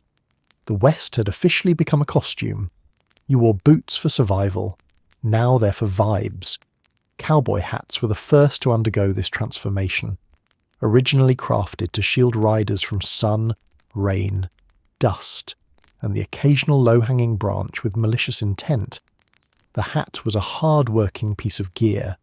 Its brim wasn't a style choice, it was a survival tool. But as myths spread, and Hollywood films glamorized the silhouette of the lone rider, the cowboy hat detached itself from function and hitched its wagon to identity. People who had never been within 50 miles of a horse now donned wide-brimmed hats to embody the spirit of the West. Even though the harshest weather they faced was an overly enthusiastic ceiling fan, boots experienced a similar metamorphosis. Originally designed for stirrups, protection, and the daily torment of ranch labour, boots were stiff, rugged, and about as comfortable as sleeping on a sack of potatoes. Yet by the time Western nostalgia swept mainstream culture, boots became symbols of casual ruggedness. Folks wore them to dances, fairs, social gatherings, and occasionally to impress people they hoped would not ask what the spurs were actually for. Utility gave way to statement. What had been built for endurance became shorthand for personality. Then there was denim. In the West, denim wasn't fashion, it was armour. It withstood thorns, dust, rope burns, saddle friction, and the general indignities of frontier life. But once the cowboy myth solidified, denim became the national uniform of casual cool. Jeans transformed from hard labour necessities into lifestyle declarations. They whispered, "I might not work outdoors, but I could if I wanted to," which was very different from the original meaning. I am definitely working outdoors, and nature is trying to kill me. Weapons too became part of the costume.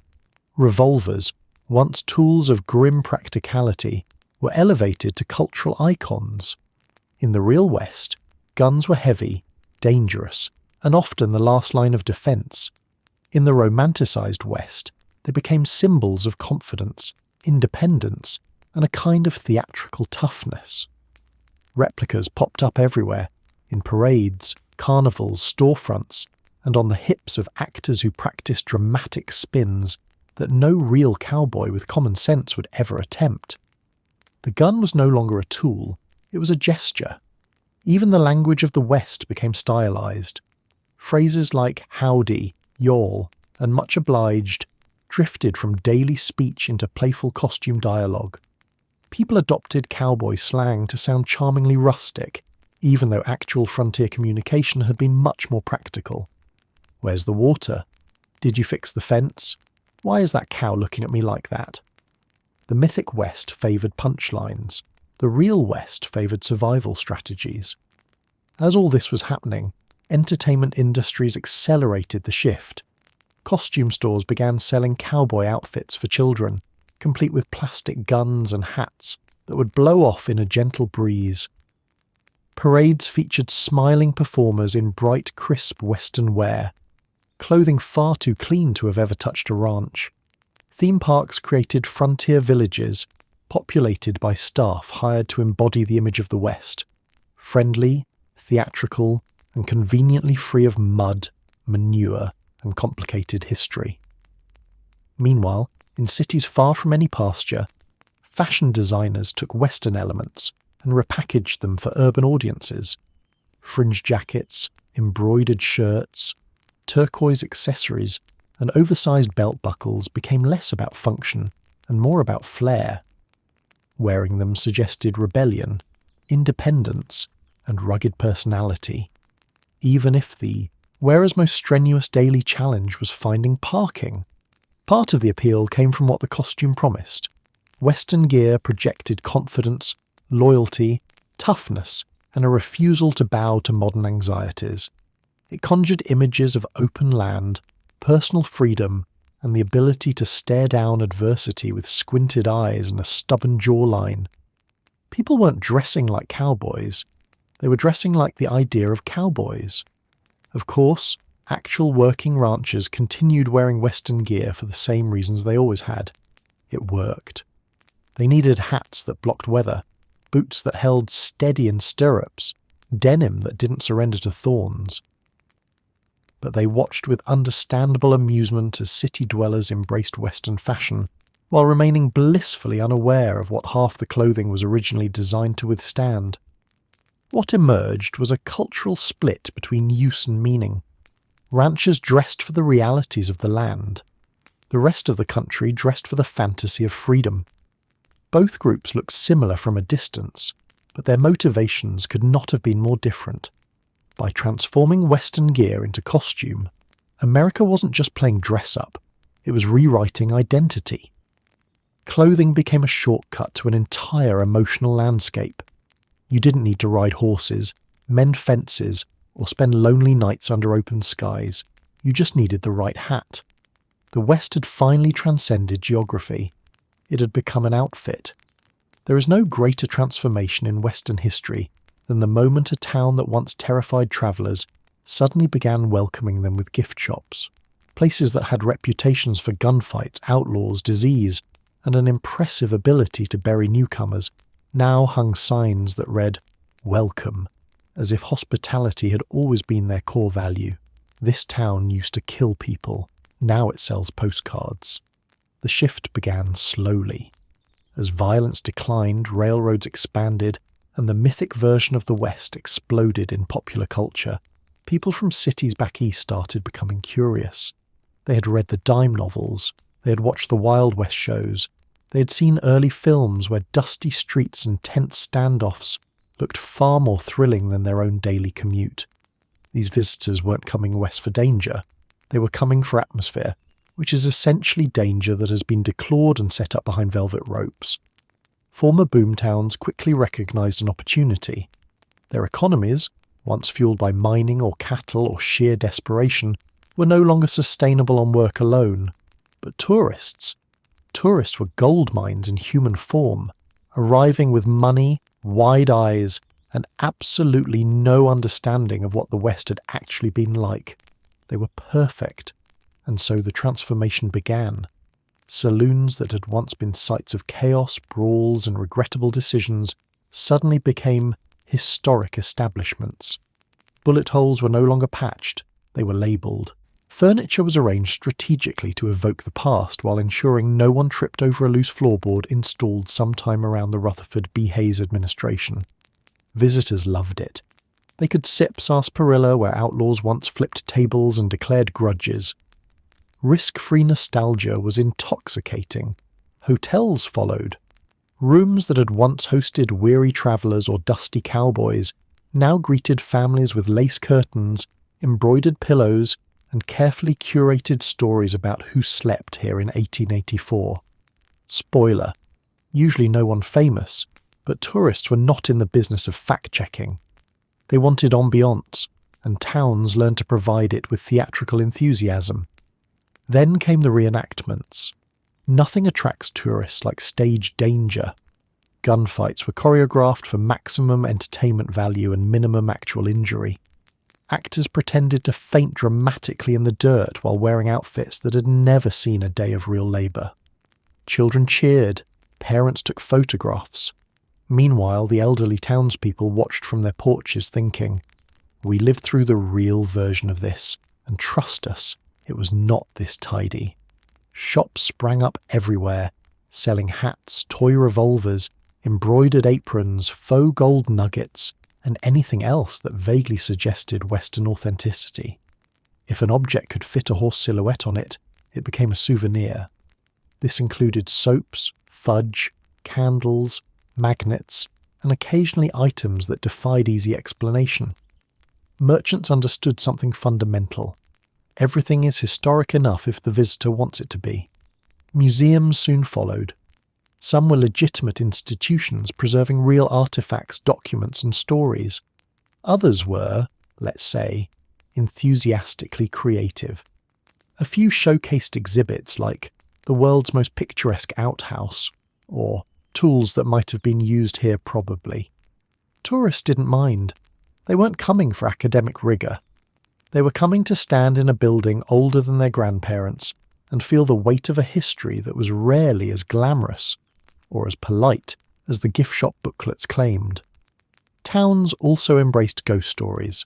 No tourist destination is complete without a haunted saloon or a mysterious hotel room where something spooky allegedly happened. The West became a buffet of supernatural tales, many invented solely to entertain. Visitors delighted in hearing about restless spirits of miners, heartbroken cowboys, suspicious gamblers, and unsatisfied bar patrons. Real hauntings were rare. Good marketing was not. Local economies adapted beautifully to this new identity. Tourism offered steady income without the danger of mining collapses, cattle busts, or natural disasters. It provided jobs in hospitality, entertainment, history tours, retail, guiding, costuming, and endless customer service interactions involving families asking, "Was this place really dangerous?" Locals learned to smile and reply, "Depends on how much time you have to hear about it." But beneath the commercial success lay something more subtle. The towns themselves began internalizing their new roles. Residents took pride in their history, sometimes the real version, sometimes the polished one, usually a blend that felt good to tell. Formerly rough edges were softened. Harsh realities were skipped. What had once been a place of survival became a place of storytelling. Some towns leaned so hard into tourism that they effectively froze themselves in time. Streets were maintained to look rustic. Wooden facades were rebuilt to appear authentically weathered, even though authenticity rarely comes from weekend paint jobs. Every aspect of daily life became intertwined with maintaining the illusion of the past. Locals lived in the present but worked inside a performance of yesterday. Did it matter that the myth was more popular than the truth? Economically, not at all. Culturally, it created a strange double identity. Towns that had been shaped by hardship now thrived because people wanted to imagine hardship in a safe, camera-friendly environment. And so, former danger zones became attractions. Former battlegrounds became photo opportunities. Former outposts became charming destinations. The West didn't just survive the end of its era, it learned to monetize it. By the early 20th century, a strange phenomenon swept across the former frontier. Generations of children were being born into places where history loomed larger than life, but their lived reality was shockingly ordinary. These towns had reputations built on danger, lawlessness, survival, and dramatic encounters with fate. But the kids growing up there, their greatest threats were boredom, chores, and the occasional deeply judgmental goose. Your hometown used to be dangerous. Now it's boring. Imagine being a child in a place where your school sits across the street from a saloon once famous for shootouts, except now it's a polite establishment that sells chili on Wednesdays. The dusty street your grandparents described as a battleground of tempers and revolvers is now the quiet road where you practice skipping stones or chase your siblings. The stories of sheriffs and outlaws feel thrilling on paper, yet wildly disconnected from the sound of your mother telling you to finish sweeping the porch. Children in these towns grew up surrounded by artifacts and echoes of a world that had already begun sliding into myth. Old bullet holes on building walls were pointed out during history lessons, but felt no more dramatic than cracks in any other wall. Abandoned mining tunnels became places you were strictly forbidden to explore, which of course meant kids absolutely tried. Every old-timer in town had a story about how things used to be, but kids quickly learned that used-to-be stories often contained more enthusiasm than accuracy. The disconnect created a kind of regional identity crisis. Adults were nostalgic for the drama of the past. Tourists came expecting excitement, but children experienced mostly calm days, predictable chores, and seasonal festivals that tried valiantly to appear rugged. For them, the West wasn't wild, it was home. And home, no matter where it is, eventually becomes ordinary. This gap between legend and reality shaped childhoods in subtle ways. On the one hand, kids grew up surrounded by stories of bravery, exploration, and survival. These tales inspired pride and sparked imaginations. Who wouldn't want to believe their great-grandfather wrestled a steer with his bare hands, or rode 50 miles through a blizzard? On the other hand, the children had to reconcile these legends with a daily reality that involved reciting arithmetic, feeding animals, and navigating the intense politics of schoolyard friendships. Their ancestors had battled nature.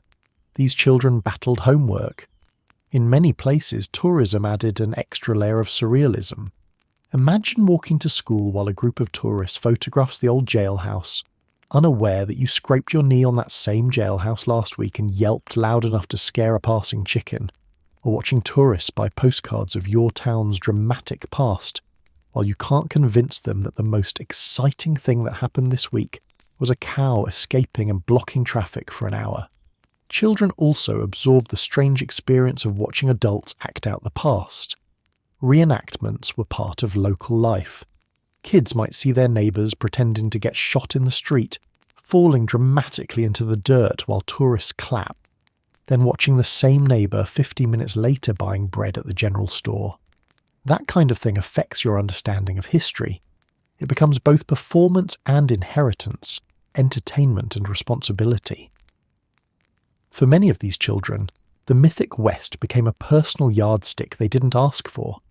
Expectations of toughness, resilience, and independence lingered, reinforced by stories older generations insisted were character building. But the actual challenges children faced, economic hardship, isolation, limited educational opportunities, and the slow crawl toward modernization, were entirely different from the dramatic events recorded in popular culture. They carried a legacy of ruggedness while growing up in an increasingly settled, structured world that didn't require it. Still, the past had a way of shaping childhood games and dreams. Children played cowboys and heroes even before Hollywood standardized the roles. They climbed rocks imagining they conquered mountains, built forts from scrap wood, and pretended to defend the town from imaginary dangers that no longer existed. The landscape itself invited adventure. Rolling plains, abandoned mining shacks, rusted tools half buried in the dirt. Their play was a bridge between the old world and the new one.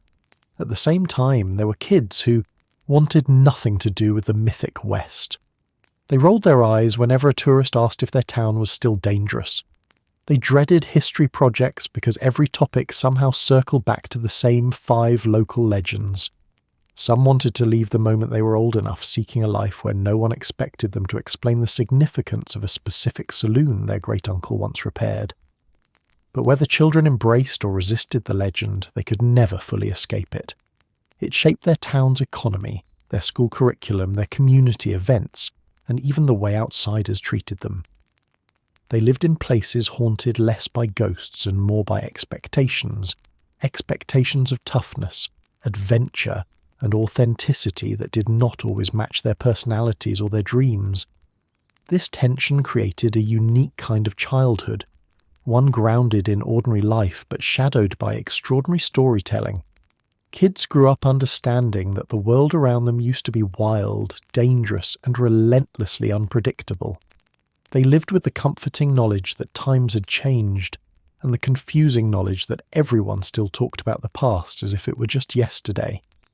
And so their daily lives unfolded in the quiet space between myth and monotony, where the greatest adventure was sometimes simply growing up in a place everyone else believed was far more exciting than it actually was. When the physical frontier faded into fences, timetables, and town ordinances, something unexpected happened. The attitude of the frontier survived long after the landscape that created it disappeared. Independence, self-reliance, and toughness, once literal survival skills, became cultural values, identities, and personality traits. You kept the attitude, you lost the reason. For generations, settlers, cowboys, miners, and homesteaders had genuinely needed resilience. The land was unforgiving, the weather unpredictable, and help rarely closer than several hours of riding in any direction. People survived by depending on themselves, their families, and their immediate communities. Hardship wasn't symbolic, it was daily reality. But once the West settled, once railroads shrank distances, stores stocked dependable supplies, and laws stabilized the environment, those same qualities became psychological heirlooms rather than necessary tools. The idea of the frontier became embedded in the American imagination as the birthplace of individual strength. Even people who had never travelled west of the Mississippi began to see themselves as inheritors of a rugged tradition. The frontier had shaped the national personality so deeply that it remained influential long after rope skills, saddle knowledge, and expertise in spotting snakes from 10 feet away stopped being mainstream job requirements. In this new era, toughness no longer meant braving blizzards or fighting off predators. It meant projecting confidence, speaking bluntly, and believing that you could handle life on your own, even when you couldn't. The emotional landscape shifted.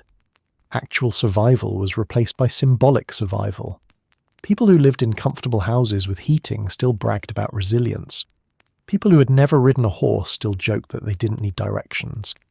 The mythology of independence became part of everyday speech. Self-reliance, once a practical necessity, became a benchmark of character. Communities that now had school systems, telephones, newspapers, and predictable infrastructures still emphasized the virtue of doing things the hard way. Asking for help became, in some circles, a sign of weakness, not because life required unassisted problem-solving, but because cultural memory insisted it did. The frontier had ended, but the expectation that individuals solve their own problems persevered with surprising vigour. This shift created a strange contradiction. People celebrated independence even as society became more interconnected. Cooperation was increasingly essential, but the mythic ideal insisted on solitary strength. A farmer might rely on a dozen technological advancements and government programs, yet still describe himself as making it on his own. A city dweller might commute on public transportation, order goods through expanding networks of commerce, and depend on dozens of invisible systems, but still talk fondly about rugged American individuality. Part of this transformation stemmed from nostalgia. Once the West was no longer dangerous, people could romanticize its hardships. Struggle looks noble only when you no longer have to do it. And so frontier values lived on, reshaped by memory rather than reinforced by reality. The past became a place people visited emotionally, a well they dipped into whenever they wanted to feel strong, simple, or grounded. The cowboy image played a massive role in this transition. Even as real cowboys became wage labourers on ranches, the idea of the cowboy, solitary, principled, quietly competent, became a cultural mascot. Americans embraced him as a symbol of what they believed themselves to be. Never mind that most people lived in towns, worked regular jobs, and couldn't rope a fence post if given unlimited time and encouragement.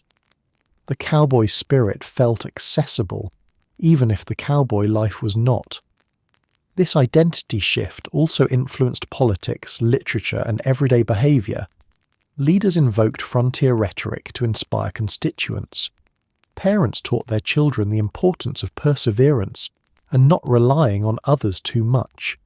Even businesses adopted Western themes to advertise independence and strength.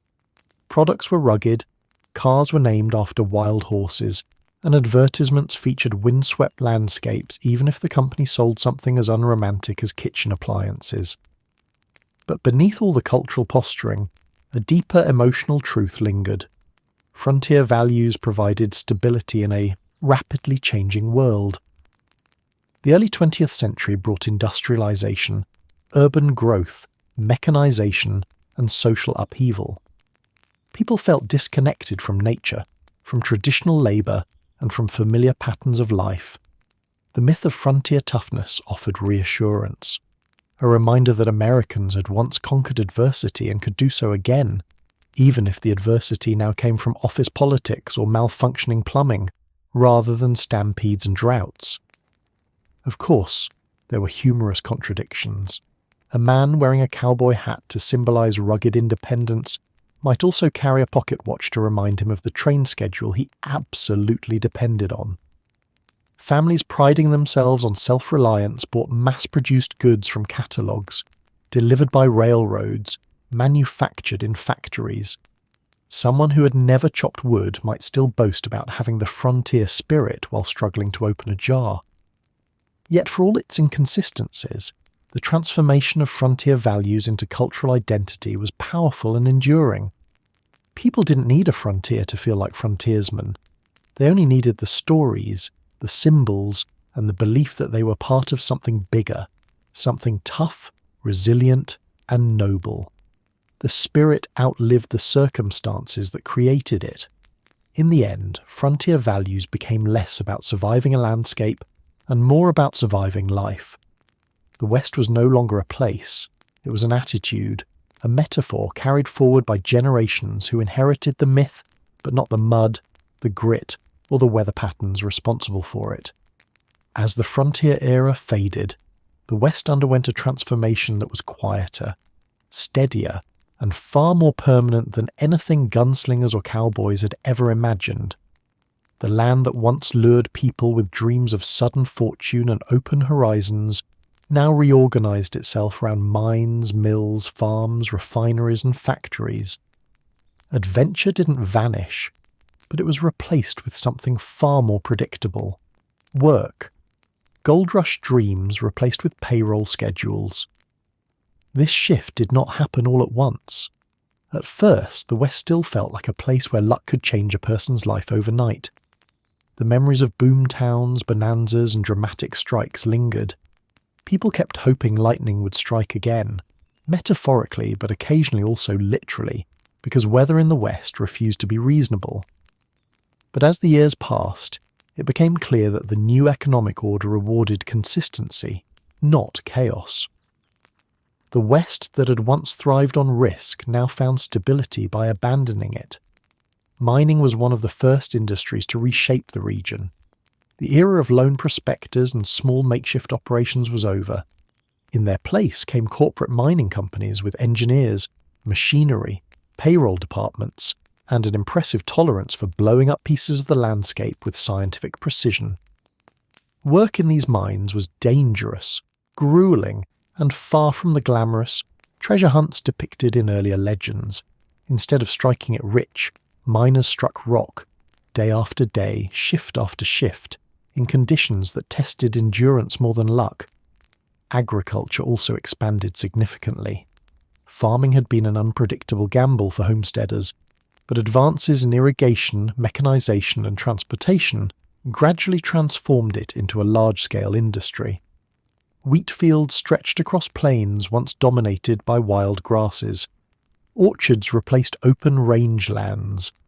Cattle operations evolved from loosely managed herds into structured businesses with supply chains, contracts, and strict breeding programs that made cows feel like they were being managed by accountants.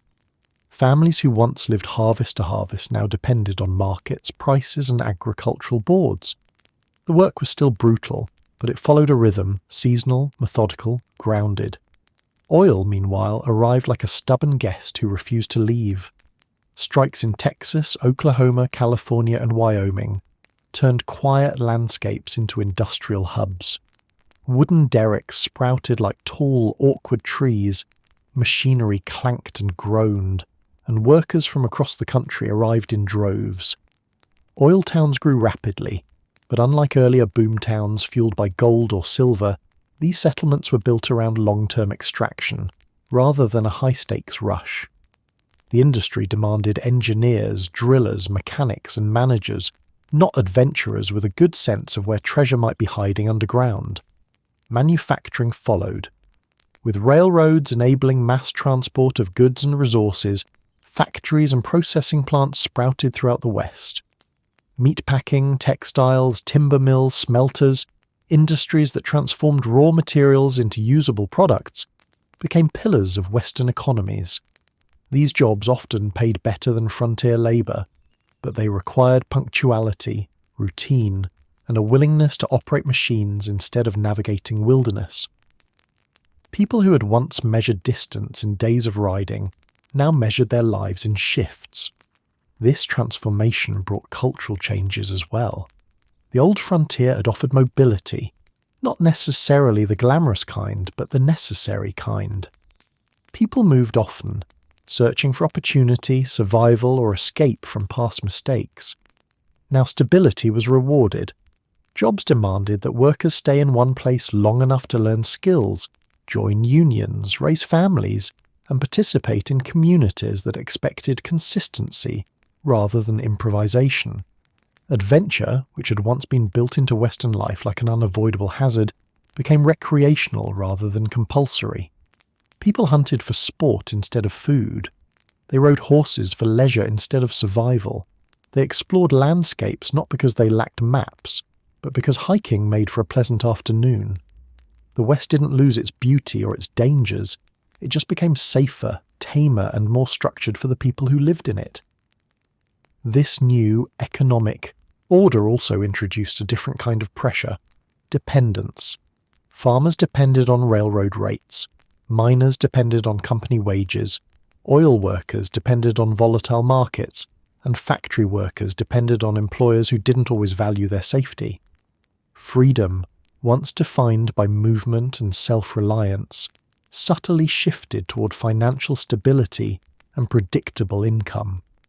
A regular paycheck replaced the thrill of discovery. Adventure was no longer a lifestyle. It was an inconvenience that threatened productivity. Yet the shift was not entirely bleak. The growth of these industries built towns with schools, hospitals, paved roads, and public services unheard of in the era of gunslingers and cattle drives.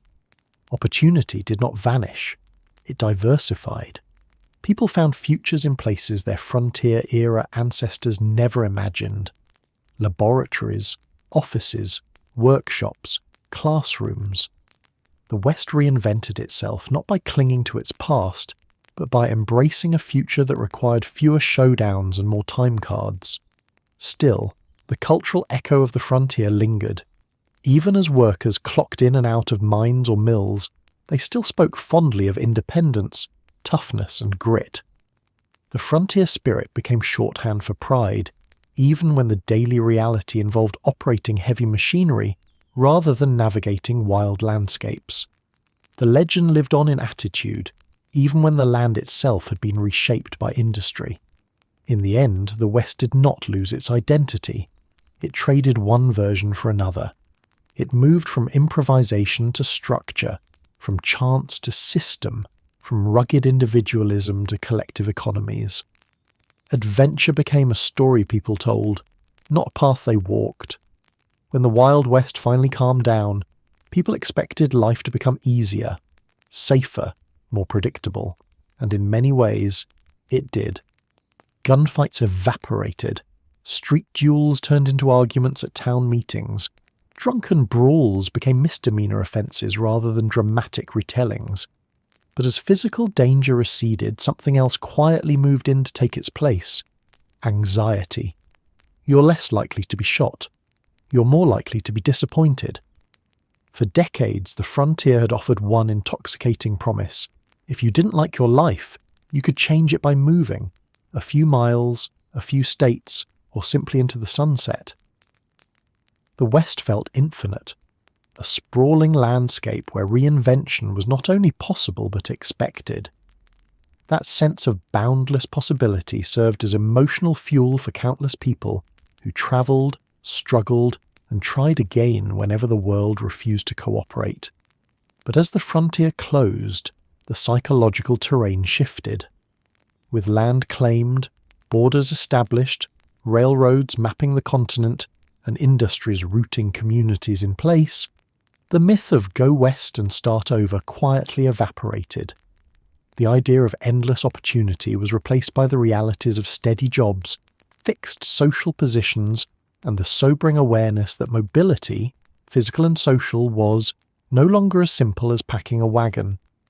This transition brought an unexpected emotional reaction. People mourned opportunities they had never planned to pursue. The frontier had been a symbol of escape, adventure, and self-determination. Even those who had no intention of moving felt comforted by the thought that they could. Once that symbolic door closed, the psychological impact rippled through towns across the West. Violence dropped dramatically. Life expectancy improved. Families felt more stable. Children grew up without hearing gunshots in the night or witnessing a stranger drawing a revolver over a card game. Yet safety came with a new set of worries. Economic insecurity, changing technologies, evolving job markets, and the rising pressure to conform to expanding social norms. The need to survive was replaced by the need to succeed, a much quieter but far more pervasive kind of stress. People who once measured success by not dying now measured it by financial stability, social appearance, moral reputation, or their children's performance in school. This new metric wasn't nearly as clear as avoid being trampled by cattle. The ambiguity produced a different kind of fear, less dramatic, more lingering. When danger is external, you can see it coming. When danger is disappointment, you feel it everywhere. Communities that had once rallied around immediate threats now focused on long-term worries. Crop prices, factory layoffs, mining accidents, changing markets, political debates, and the looming unpredictability of modernization. The problems were less cinematic but affected far more people. Instead of fearing outlaws, families feared debt. Instead of worrying about gunfights, they worried about taxation. Instead of bracing for raids, they braced for evaluations, inspections, and audits. And then there was the anxiety of identity. As the mythic West solidified in popular culture, through novels, shows, and films, real people living in the real West felt increasingly disconnected from the stories being told about them. Their lives were not filled with standoffs, daring rescues, or heroic gestures. They were filled with workdays, obligations, and a creeping sense that the era everyone romanticised had left them behind. Imagine being told your home was legendary, not for what it is now, but for what it used to be. The weight of that narrative pressed on people who never asked to be part of a myth. Their grandparents might have lived through dramatic events, but they were living through uneventful ones, and the contrast created a strange emotional tension. They weren't heroes, they were citizens, stable, rooted, and sometimes quietly dissatisfied. That dissatisfaction became a defining emotional landscape of the early 20th century West. When adventure is no longer a necessity, people start craving meaning. But meaning isn't as easy as pushing through hardship. It requires clarity, purpose, and introspection. 3 things the frontier lifestyle almost never demanded. Many older residents felt nostalgic for the adrenaline of the past, even if they had once complained bitterly about the dangers. Younger residents felt pressure to live up to a cultural legacy that no longer existed. There was also the anxiety of modernization, electricity, automobiles, telephones, telegrams, new laws, new expectations. Each advancement solved one problem and created 3 more. Faster communication meant fewer excuses. Mechanization meant fewer jobs. Urban growth meant new social structures. The world was improving, but not necessarily becoming more comforting. Even leisure changed. People who once found excitement simply by surviving had to now search for entertainment, meaning, and distraction. Hobbies emerged. Clubs formed. Social expectations grew. People filled the silence once occupied by danger with activity, and still wondered whether something was missing. And yet there was humour in the contradiction. Towns that used to brace for outlaws now braced for quarterly reports. Families who once feared stampedes now feared their children getting low grades. Men who once faced wolves now faced bosses. Women who once rationed food through winters now worried about proper etiquette at social functions. It was safer, certainly, but emotionally far more complicated. The West had traded adrenaline for ambiguity. People survived more easily. They thrived less confidently. Life was better. Life was duller. Danger gave way to disappointment, and disappointment, if you let it, could be its own type of haunting. As soon as the dust settled and the gunfire faded, an unexpected wave of nostalgia swept across the American psyche. People missed the West almost immediately, not necessarily the real West, with its mosquito swarms, broken wagons, financial disasters, and impressive capacity to ruin your day, but the idea of the West. The version where life was harsh but straightforward, dangerous but meaningful, unpredictable but honest. Life was harder, but it made more sense. This longing emerged at remarkable speed. The frontier had barely transitioned into railroad towns and farm communities when people began yearning for the world they had just left behind. It was as if the instant life became safer, they realized safety came with side effects: routine, rules, responsibilities, and a kind of emotional quiet that felt unsettling in its own way. Danger had been stressful, but it had also clarified everything. On the frontier, choices felt sharper. You didn't agonize over whether you were living a fulfilling life. You were too busy not freezing, not starving, or not getting trampled. Modern worries didn't haunt you because the immediate ones were loud enough. The difficulty of frontier life simplified thought. Survive, plan, adapt, endure. When those conditions faded, people found themselves wrestling with the slow, creeping questions of settled life. Am I satisfied? Am I successful? Am I doing enough?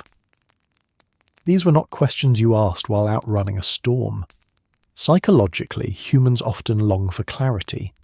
The Wild West, dangerous and chaotic as it was, offered clarity in abundance.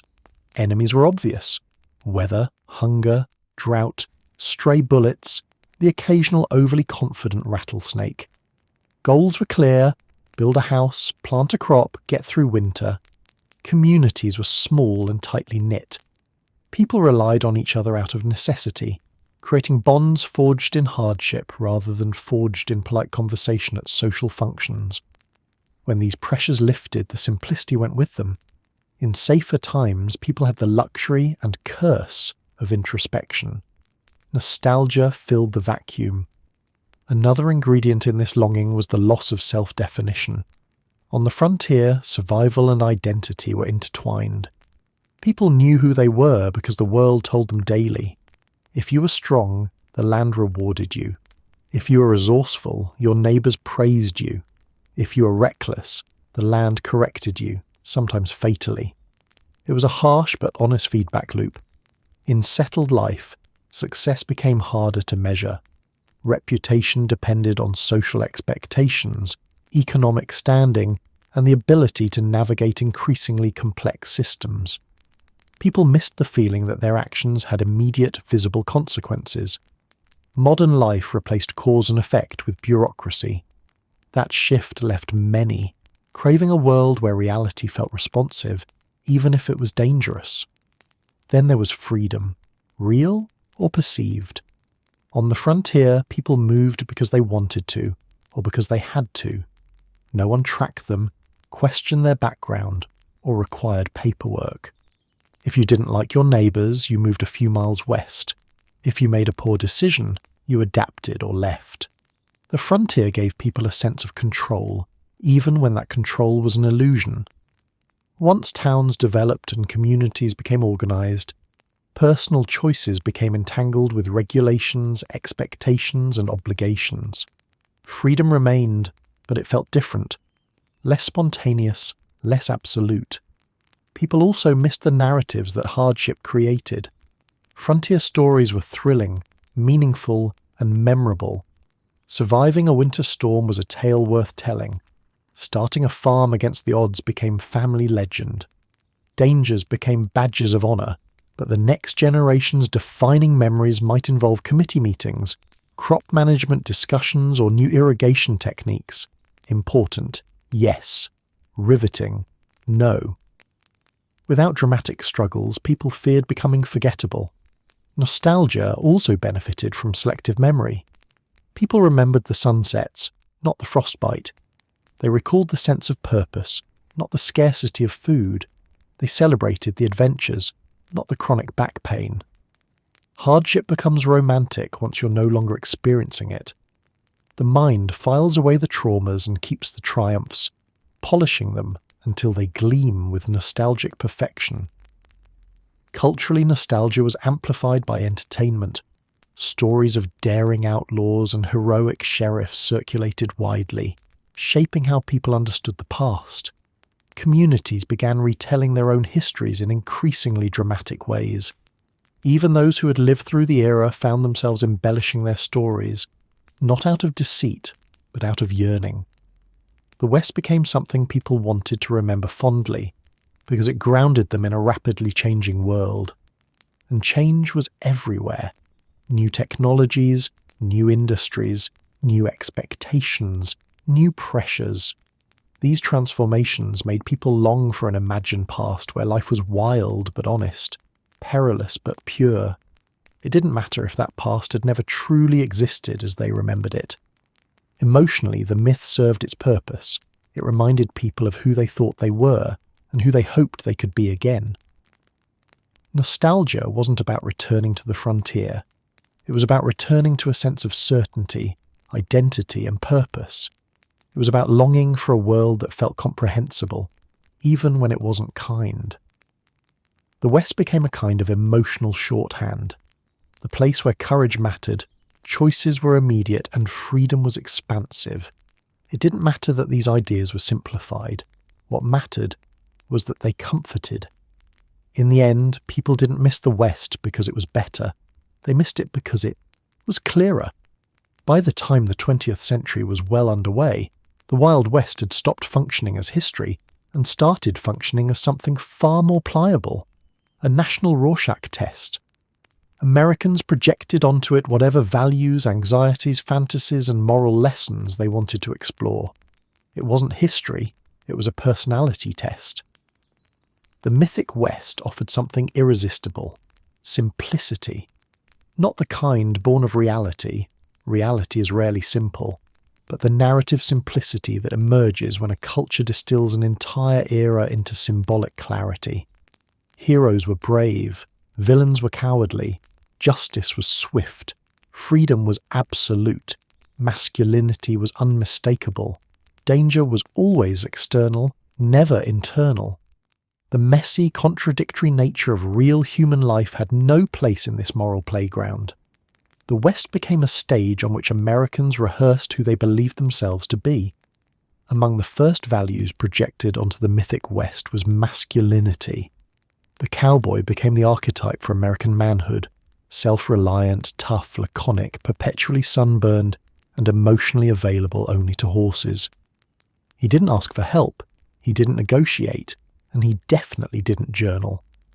In reality, cowboys were often teenagers working grueling jobs for low pay, and many were from diverse backgrounds rarely depicted in popular culture. But myth cared far more about symbolism than truth.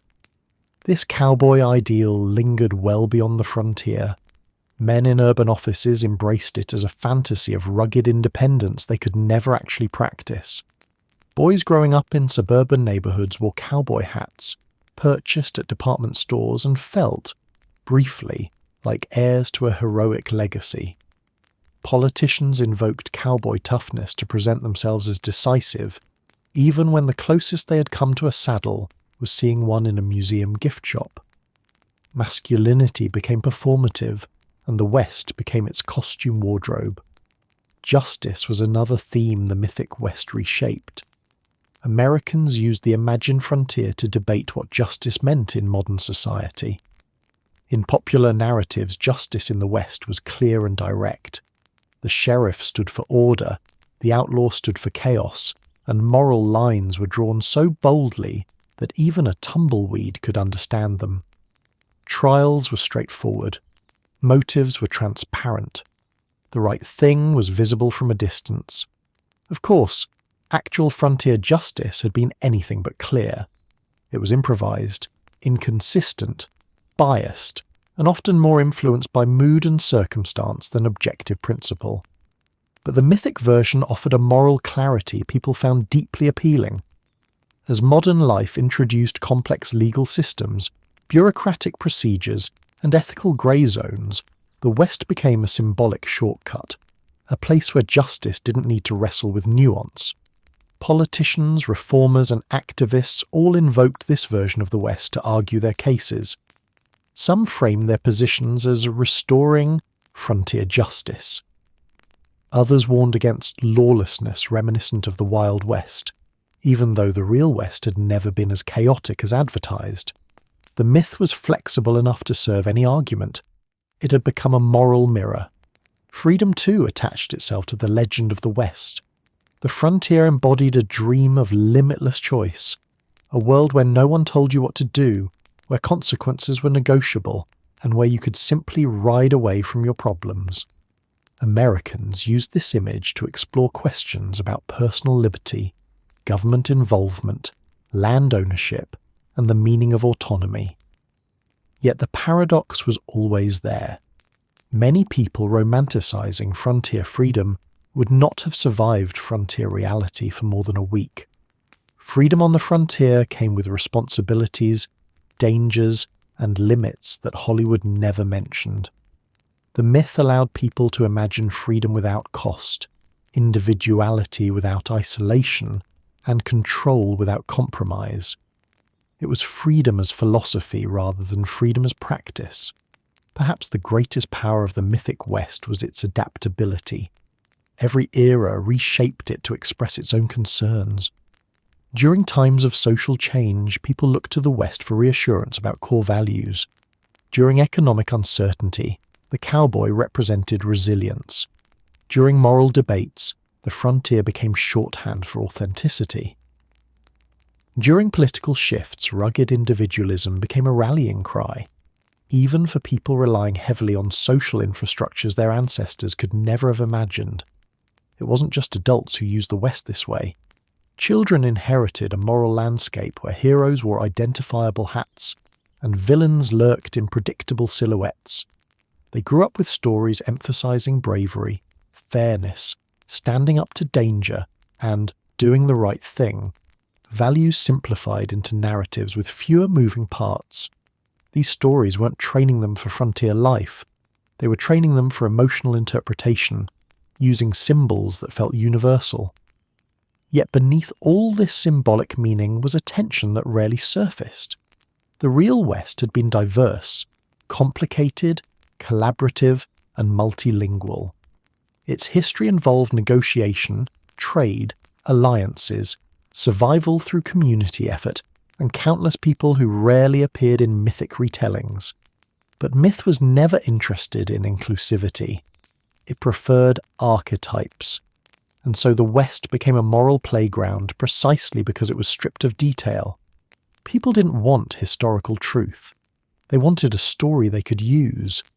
The mythic West was not where Americans learned what had happened. It was where they learned what they wanted to believe about themselves. By the time the West was declared settled, a different kind of frontier battle had begun. One that didn't involve outlaws, sheriffs, or cattle drives, but land, water, and the slow, stubborn consequences of human ambition. People believed they had conquered nature. Nature kept the receipts.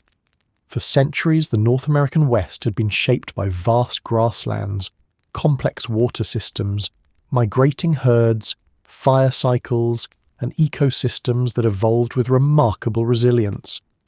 But the arrival of settlers, and especially the rapid expansion of ranching, farming, mining, and construction, disrupted these delicate balances in ways no one fully understood at the time.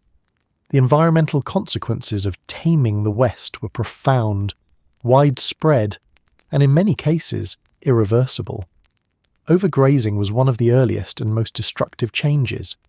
Cattle ranching grew at astonishing speed in the late 19th century, driven by booming markets, railroad access, and the belief that grass was unlimited. It wasn't.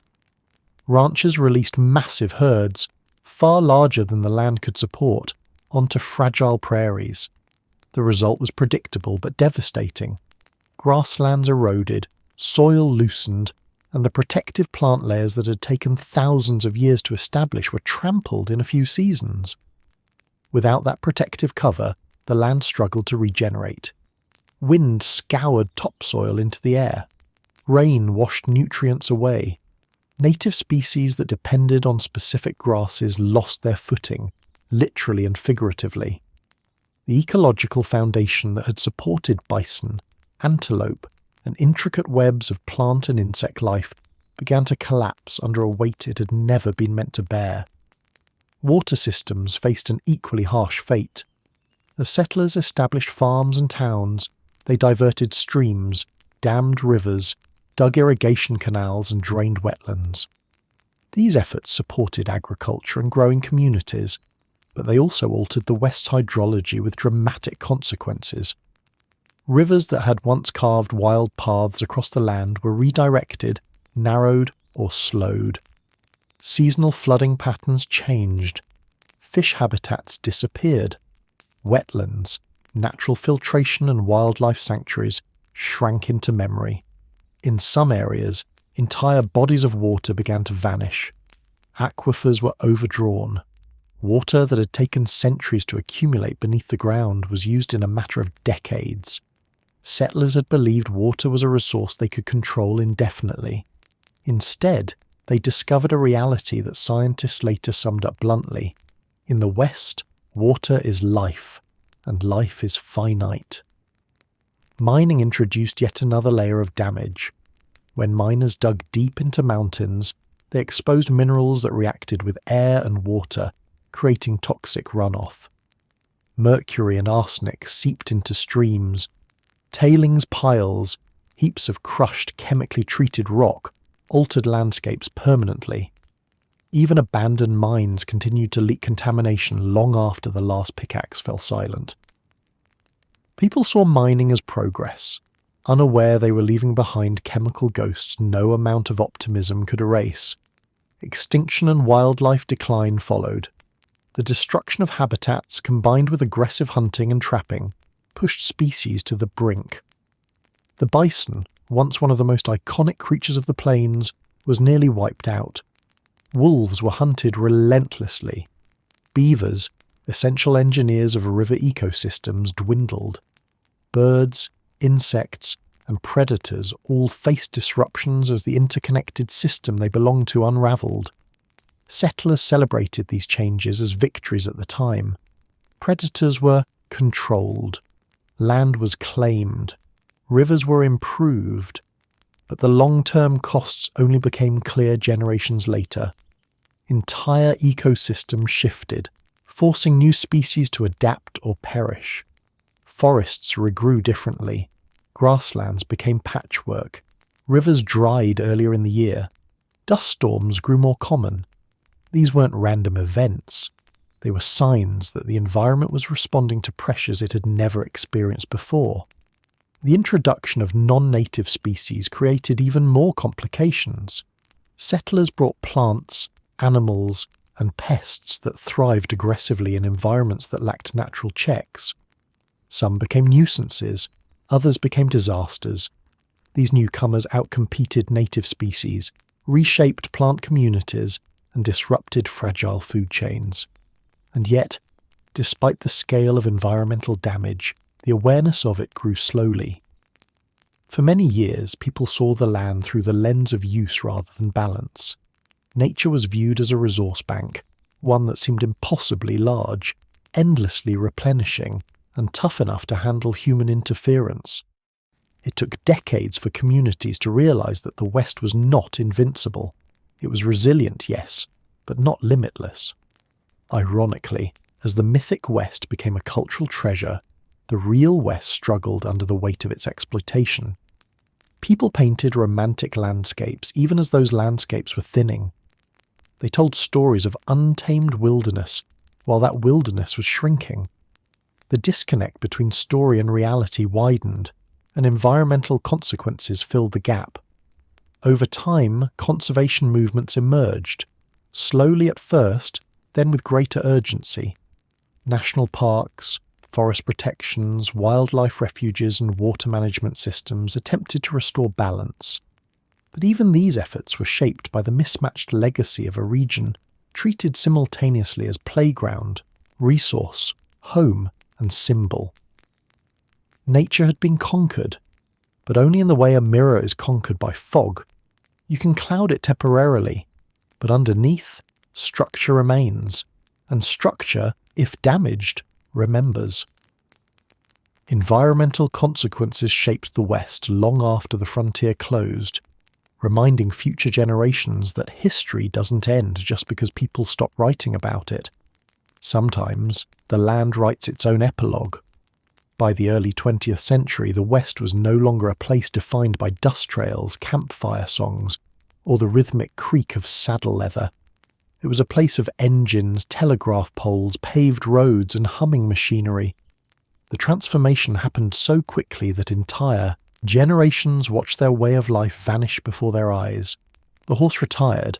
The car demanded gas. The arrival of the automobile was more than a technological upgrade. It was a cultural earthquake. For centuries, travel in the West had been dictated by the limitations of animals. How far a horse could go, how much weight a wagon could carry, how steep a hill could be climbed before wheels began expressing their grievances. Cars changed those equations overnight. They didn't tire. They didn't wander off in the middle of the night. They didn't need grazing land or rest days. They just needed gasoline, which, unlike horses, didn't kick. Roads began to spread across the West like new veins in an old body. At first they were rough, inconsistent and optimistic. But as car ownership grew, states invested in highway systems that connected towns, cities, farms, ranches, and eventually every place that had once required a week-long journey and questionable life choices to reach. Dirt trails became gravel became concrete, and concrete reshaped everything it touched. Distance, once a defining feature of the West, became negotiable. A journey that once required preparation, provisions, and a willingness to potentially vanish into the wilderness now took a few hours and a thermos of coffee. Isolation diminished. Communities fused. People who had once lived in near total separation from the rest of the country found themselves integrated into national networks of communication, commerce, and influence. Radios added another layer to this new world. Suddenly the West was not just connected by roads, it was connected by sound. News, music, advertisements, and distant voices travelled across the airwaves and settled into kitchens, barns, and living rooms. People who once relied on gossip, letters, and occasional newspaper shipments could now hear events unfolding in real time. Culture no longer trickled in slowly. It arrived with volume, static, and an enthusiastic radio host. This technological convergence eroded the last remnants of frontier lifestyle. Older generations who had grown up measuring time by seasons, moons, and harvest cycles now witnessed their grandchildren measuring time by broadcasting schedules. The pace of life changed. The West no longer revolved around nature's rhythms, but around the schedules of trains, cars, schools, offices, and radio programs. Modernity created a new kind of structure, one that shaped daily behaviour as thoroughly as the landscape once had. The transformation was not just practical, it was emotional. Some welcomed the conveniences of cars, radios, electricity, and running water. These innovations reduced physical labour, improved safety, and offered comforts unthinkable in the frontier era. But others felt disoriented. They had been raised to believe the West was a place where self-reliance and physical endurance defined character. Now machines, cold, efficient, unromantic, were taking over roles once essential for survival. Jobs changed as well. Mechanization reduced the need for labour-intensive work. Tractors replaced plough horses, engines replaced manpower, new industries emerged, auto repair, construction, telecommunications, while older skills faded. Being good with animals mattered less. Being good with engines mattered more. The West was shifting from a space of physical struggle to a space of technical adaptation.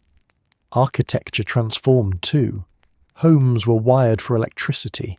Towns built power plants, radio towers, and service stations. Billboards appeared.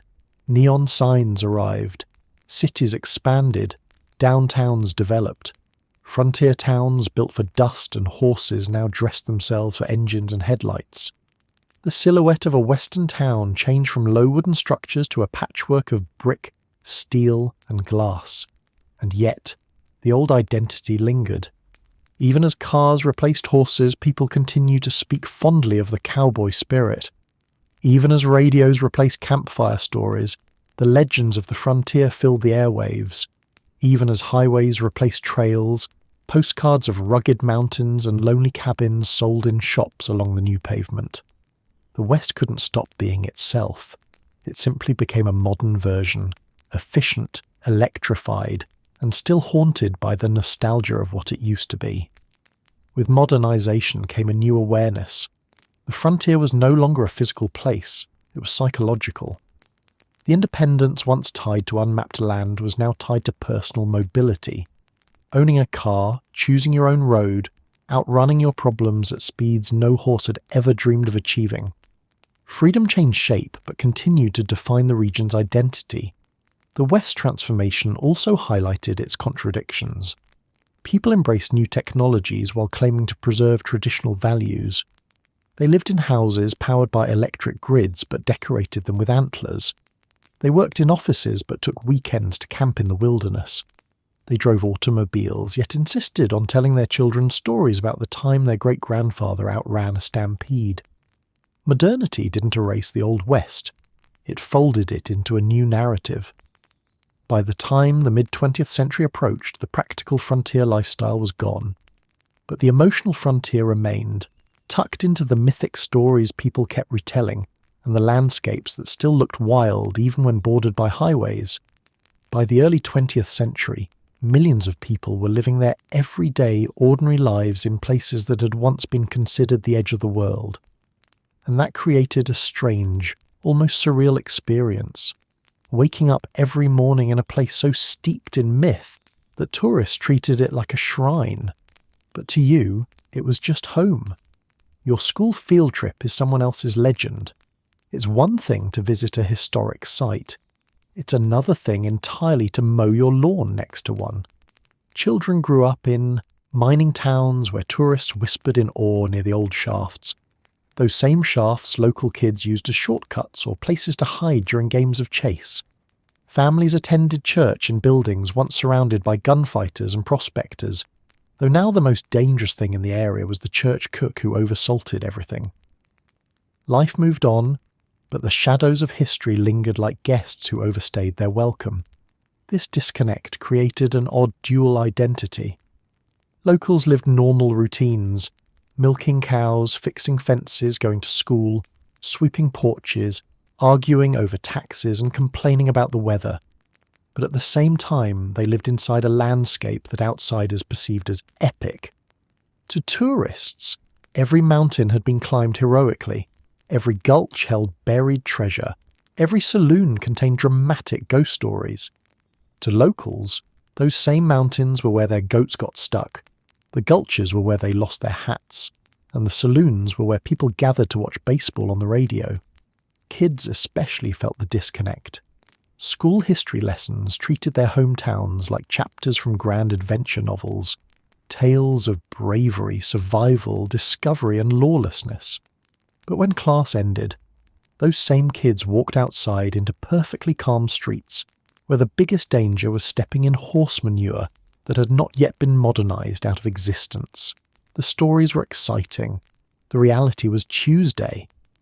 Imagine being a child in a place where your teacher tells you that your town once hosted one of the deadliest shootouts in state history, but your main memory of that street is the ice cream shop that gives free sprinkles on weekends. Or hearing that an outlaw once hid in a cave on the ridge above town, only to find out the cave is now used by teenagers for poorly thought-out parties involving warm soda. This blending of legend and routine produced a unique cultural effect. People internalized the myths without fully believing them. They felt pride in their town's heroic past, even though they recognized that real life bore little resemblance to the stories. The myths became part of community identity, not as literal truth, but as narrative inheritance. For adults, the contrast between past and present could be even more jarring. Some families had lived in the West for generations, passed down from settlers who endured the extremes of frontier life. Their grandparents remembered storms, scarcity, conflict, and relentless work. Their parents remembered a childhood that was transitional, half rooted in rugged survival, half shaped by modernization. But current generations, they lived in a world defined by paved roads, radios and clocks that told them when to wake up rather than roosters with questionable punctuality. Their emotional landscapes were shaped by the knowledge that they were part of something bigger, something shaped by danger and perseverance, even if their daily tasks involved bookkeeping, retail work, agriculture, or factory shifts. They were keepers of a legacy they didn't actively participate in, heirs to history rather than actors in it. Meanwhile, tourism amplified the myth constantly. Tour buses rolled into town, their passengers yearning for glimpses of the legendary past. Locals found themselves answering questions like, where did the famous outlaw sleep? Or, is this the exact spot of the big showdown? Or, can we pet the buffalo? All while trying to finish their errands or get to work on time. Tourists treated every building like a sacred relic, every trail like a portal to the past, every dusty artifact like a priceless treasure. Locals treated them like mildly inconvenient obstacles on the way to the grocery store. But beneath the humour, there was something powerful and grounding about living in places where history felt so present. Landscapes remembered things people forgot. Canyons echoed legends no matter how many cars passed by. Mountains maintained their silent dignity. Old homesteads crumbled under the pressure of time, reminding locals that every life, ordinary or extraordinary, becomes a story eventually. People learned to appreciate their surroundings in ways outsiders couldn't. They saw the land not just as a backdrop for dramatic tales, but as a companion, a place that shaped lives, anchored families, held memories, and offered stability even as the world changed. The mythic West wasn't just something in books or movies, it was woven into the very fabric of their community. Yet the greatest irony of all was this.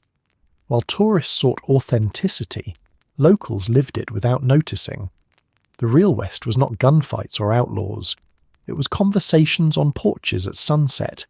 It was neighbours helping one another after storms. It was the sound of cattle in the distance or the smell of dust after rain. Ordinary things that never made it into novels but mattered far more. Living in a legendary place meant carrying two truths at once. The West had been extraordinary, and life there was now beautifully, stubbornly ordinary. The myth was grand, daily life was quiet, and both were real in their own ways. The Census Bureau may have declared the frontier closed in 1890, but the truth is far more complicated. The Wild West never actually ended. Its landscapes changed, its dangers softened, its technologies modernized, and its daily rhythms transformed. But the mindset of the frontier survived long past the cattle drives and gunfights. In fact, it seeped so deeply into American identity that people still carry it today, often without realizing they're reenacting a world that technically vanished over a century ago. The good news? The Wild West ended. The bad news? We never stopped romanticizing it. Part of the West's endurance comes from the idea of reinvention. On the frontier, reinvention was not just possible, it was expected. People ran from debts, past mistakes, collapsed, businesses, broken relationships, or simple boredom. The frontier welcomed all of them with equal indifference.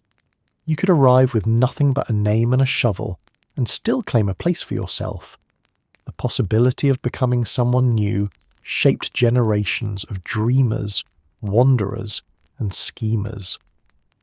When the physical frontier disappeared, that emotional frontier remained. Americans continued believing they could reinvent themselves by moving, by changing jobs, by switching identities, by rewriting their personal histories.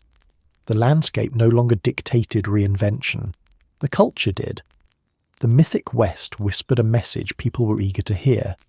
You can start over, no matter who you've been. Risk was another frontier value that persisted. On the actual frontier, risk was unavoidable. Storms, predators, financial collapse, isolation, conflict, disease, and the occasional horse-related accident that no one could explain but everyone accepted. When modernization reduced physical dangers, Americans simply transferred their appetite for risk into new arenas. Business ventures, stock markets, long-distance travel, technological innovation, all inherited the old frontier thrill of stepping into the unknown. Even today, Americans describe entrepreneurship with the vocabulary of frontier legends. Trailblazing, forging new paths, pioneering. It doesn't matter if the person is launching a startup, selling handmade soap online, or presenting a new spreadsheet at a board meeting. The metaphor of rugged, daring independence is irresistible. The frontier spirit continues to animate actions that would have puzzled any actual cowboy. Freedom too lingered beyond the end of the frontier. In the West, freedom meant mobility, self-determination, and the ability to live with minimal interference. It also meant carrying all the consequences of your choices. As cities grew and laws expanded, Americans clung fiercely to the idea that personal autonomy defined them, even if their daily lives were now shaped by regulations, schedules, and collective infrastructures. The cowboy silhouette remained a symbol of American freedom long after horses were retired in favor of gasoline. The myth of the West also became shorthand for identity. Other nations root their self-image in royalty, revolution, or ancient civilizations. America rooted much of its identity in the frontier myth, a story of struggle, opportunity, bravery, and messiness. The pioneers, cowboys, miners, homesteaders, and rebels became national archetypes. Even people who would never willingly camp outside adopted the cowboy spirit as a cultural badge. But the West lives on not just in values, it lives on in contradictions. Americans speak of rugged independence while relying heavily on interconnected systems. They celebrate toughness in a world full of climate-controlled conveniences. They champion simplicity while living in overwhelming complexity. The myth of the frontier smooths these contradictions by offering a symbolic anchor, a reminder of who Americans imagine themselves to be, rather than who they necessarily are. Romanticization plays a huge role in this persistence. The real West was harsh, unequal, unpredictable, and exhausting. But its myth is cleaner, braver, and far more fun. The messy parts fade in retellings. The dangerous parts become exciting. The tragedies become lessons. Nostalgia edits history with the precision of a film director, keeping only the scenes that play well. This romanticizing impulse is not malicious. It's human. People want stories that make sense. They want heroes. They want a setting where choices are bold, consequences are clear, and courage means something unmistakable. The West supplied those elements in abundance, and culture has been borrowing them ever since. But the persistence of the West is also practical. The landscapes themselves, mountains, deserts, plains, canyons, still feel vast, untamed, and humbling. Even with highways and cities, the West continues to inspire awe. Stand in an open desert at sunset, watch the sky turn molten gold, and it's easy to understand why the frontier mindset never died. The land itself keeps the myth alive. In the end, the West didn't close, it evolved. Its hardships transformed into narratives, its dangers transformed into nostalgia, its people transformed into archetypes, and its landscapes transformed into icons. We live in a world reshaped by technology, information, and global interconnection. But the frontier mindset still lingers in the background, tugging at the imagination. Americans still chase horizons, still prize independence, still admire risk-takers, still crave reinvention, still look westward metaphorically even when they're standing in the middle of a grocery store aisle. The Wild West ended, but the story didn't, and in many ways, it never will.